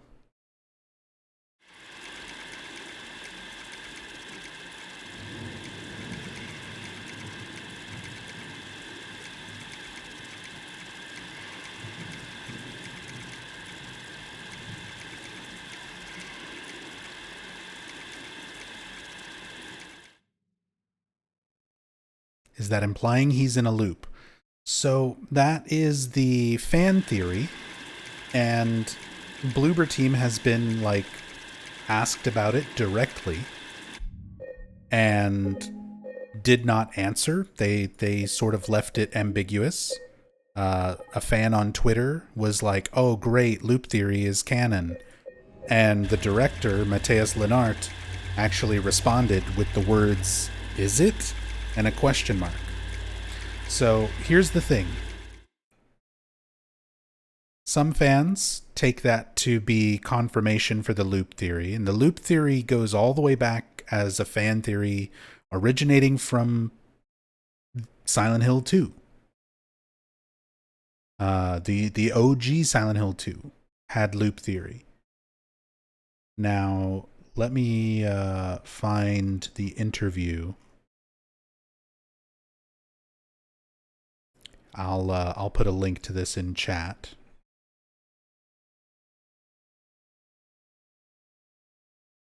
Kind of a bulky link, but there you go. But what it says in that interview here. So to quote the Bloober Team developers, "I can't tell you how many hours we spent watching, reading, discussing all the elements that we can find on the internet. Our main goal has always been to respect the fans and never ever disregard any of their theories. I don't like everything that I found there, to be honest, but when we started analyzing them and finding all the cons and pros behind them, I started to love the way that people were thinking about the labyrinth or the game in general, and wanted to incorporate as many things as I can in it." So there are references to many fan theories, even ones that the developers themselves don't agree with. But they wanted to respect all of the fan theories that they came across and include references to all of them.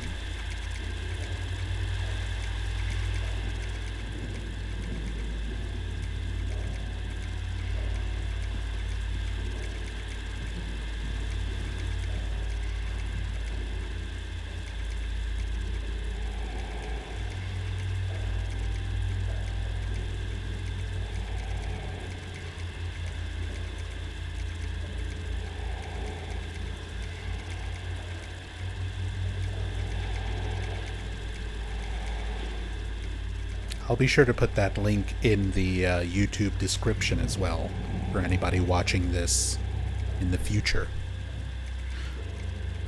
Another clock, 10 past 9 and 15 seconds. Same as most of the clocks in the game. Reference to the solution to the grandfather clock puzzle in the original Silent Hill 2.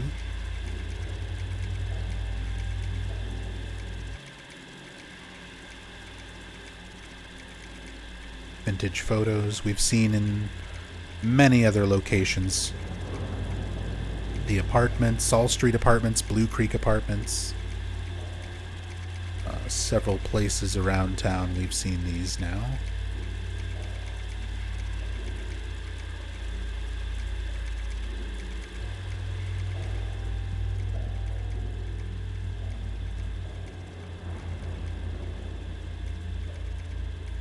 Same medical forms we've seen around.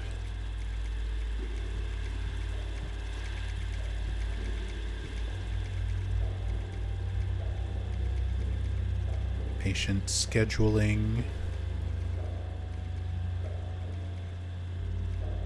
1985 antenna. Same radio we've seen in a few places. Radiology books, a lot of the same book assets we've seen already. I still try to look at everything just in case they sneak something new into these assets.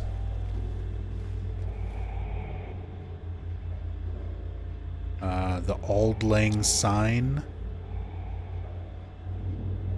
reference. We saw this in Heaven's Night.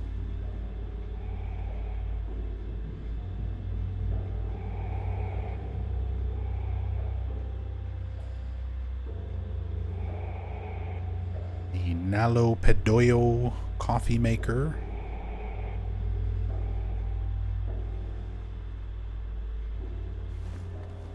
A spilled cup of coffee that is like permanently stained.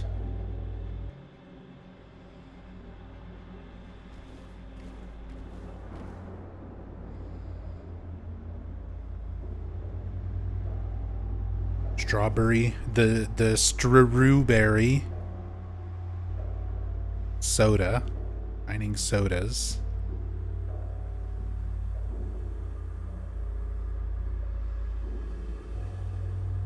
Evaporated fresh milk.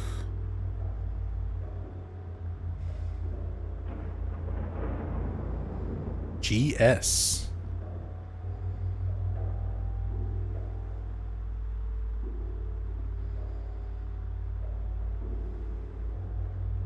Wonder why the plates are initialed GS.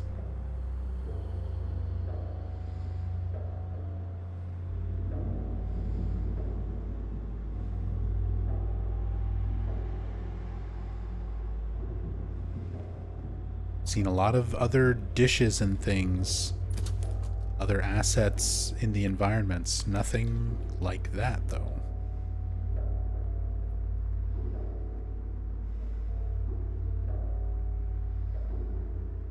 Got some jars. We have to check for light bulbs.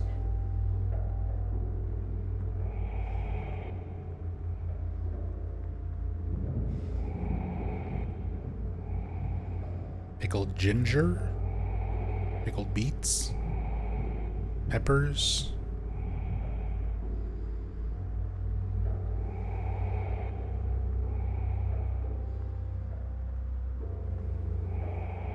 More Auld Lang Syne boxes.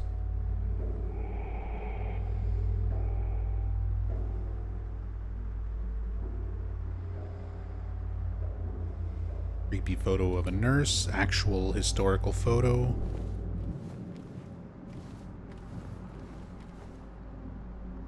There's another message played on some TVs as well. Don't remember which ones. Yeah, Rainish. Let me see if I can find that real quick in my notes.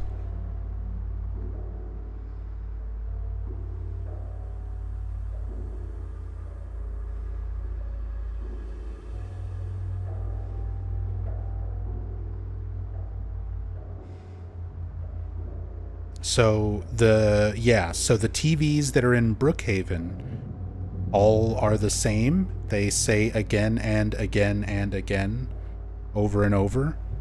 The other TV, I forgot to talk about the Morse code message while we were there, but it was in the Woodside Apartments. One of the TVs has similar clicking on it, and the message on that one is, "Why did you do it, James?"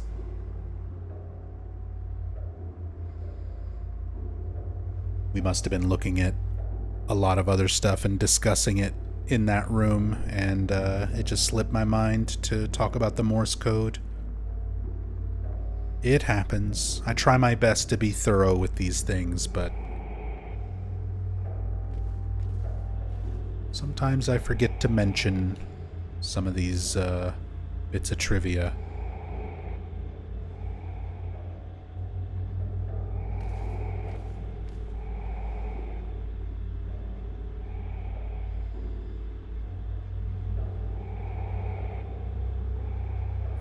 Rumpler International. Loading instructions.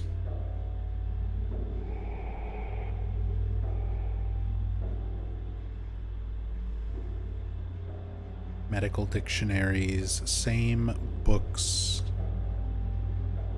and assets we've seen around in several other locations, just trying to see in case anything new or different is hidden around here.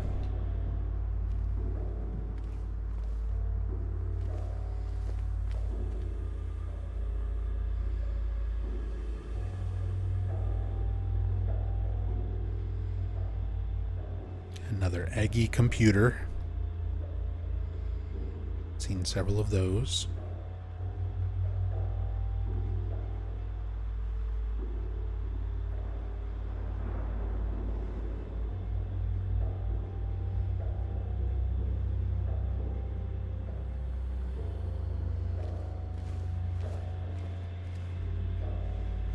More vintage public domain photos where they've just edited out people's faces.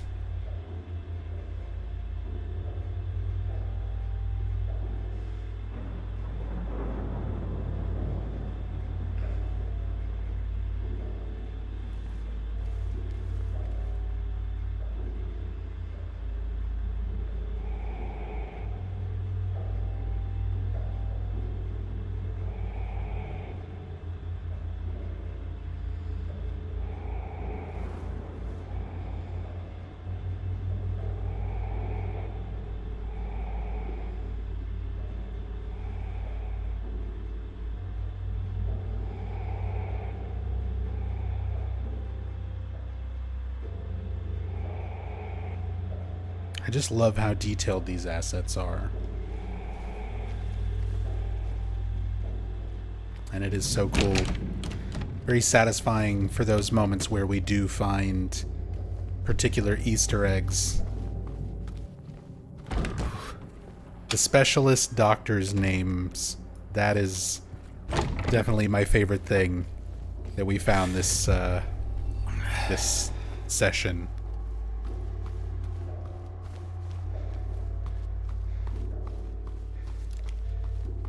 But I'm also at a point where I really need to call it.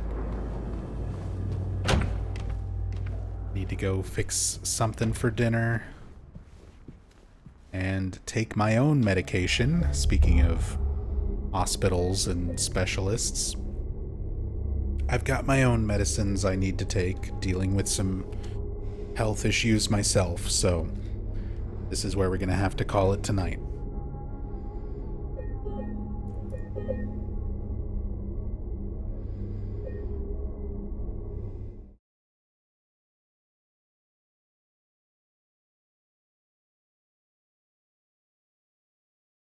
But thank you guys so much for coming by and hanging out. I really hope everybody enjoyed tonight's stream. Thank you so much for all the love and support, all the new follows, subs, that gift sub from my Maniac earlier, and Adana, thank you so much for the resub earlier. J-Rock, thank you so much for the raid earlier. If you're not already following, please follow so you can check out the future streams. I'll try to be back tomorrow night with some more Silent Hill 2 Remake cam hack.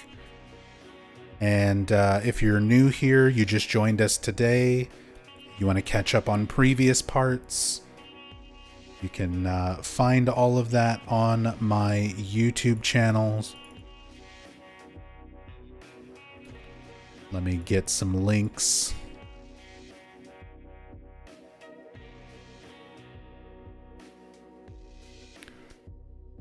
But here you go. There's the main channel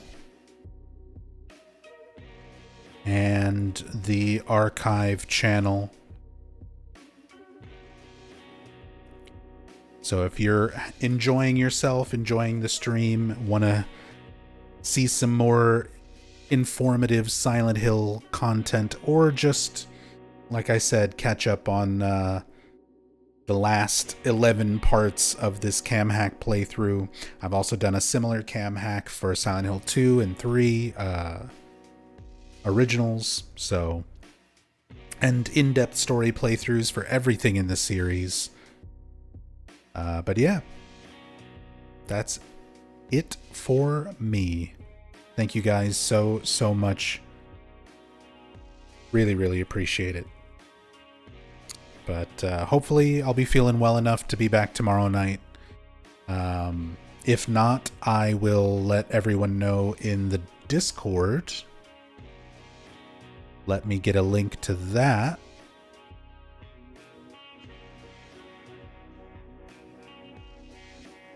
There you go. If you would like to join our Discord community, that's the best way to know what I'm doing, if I'm going to be streaming,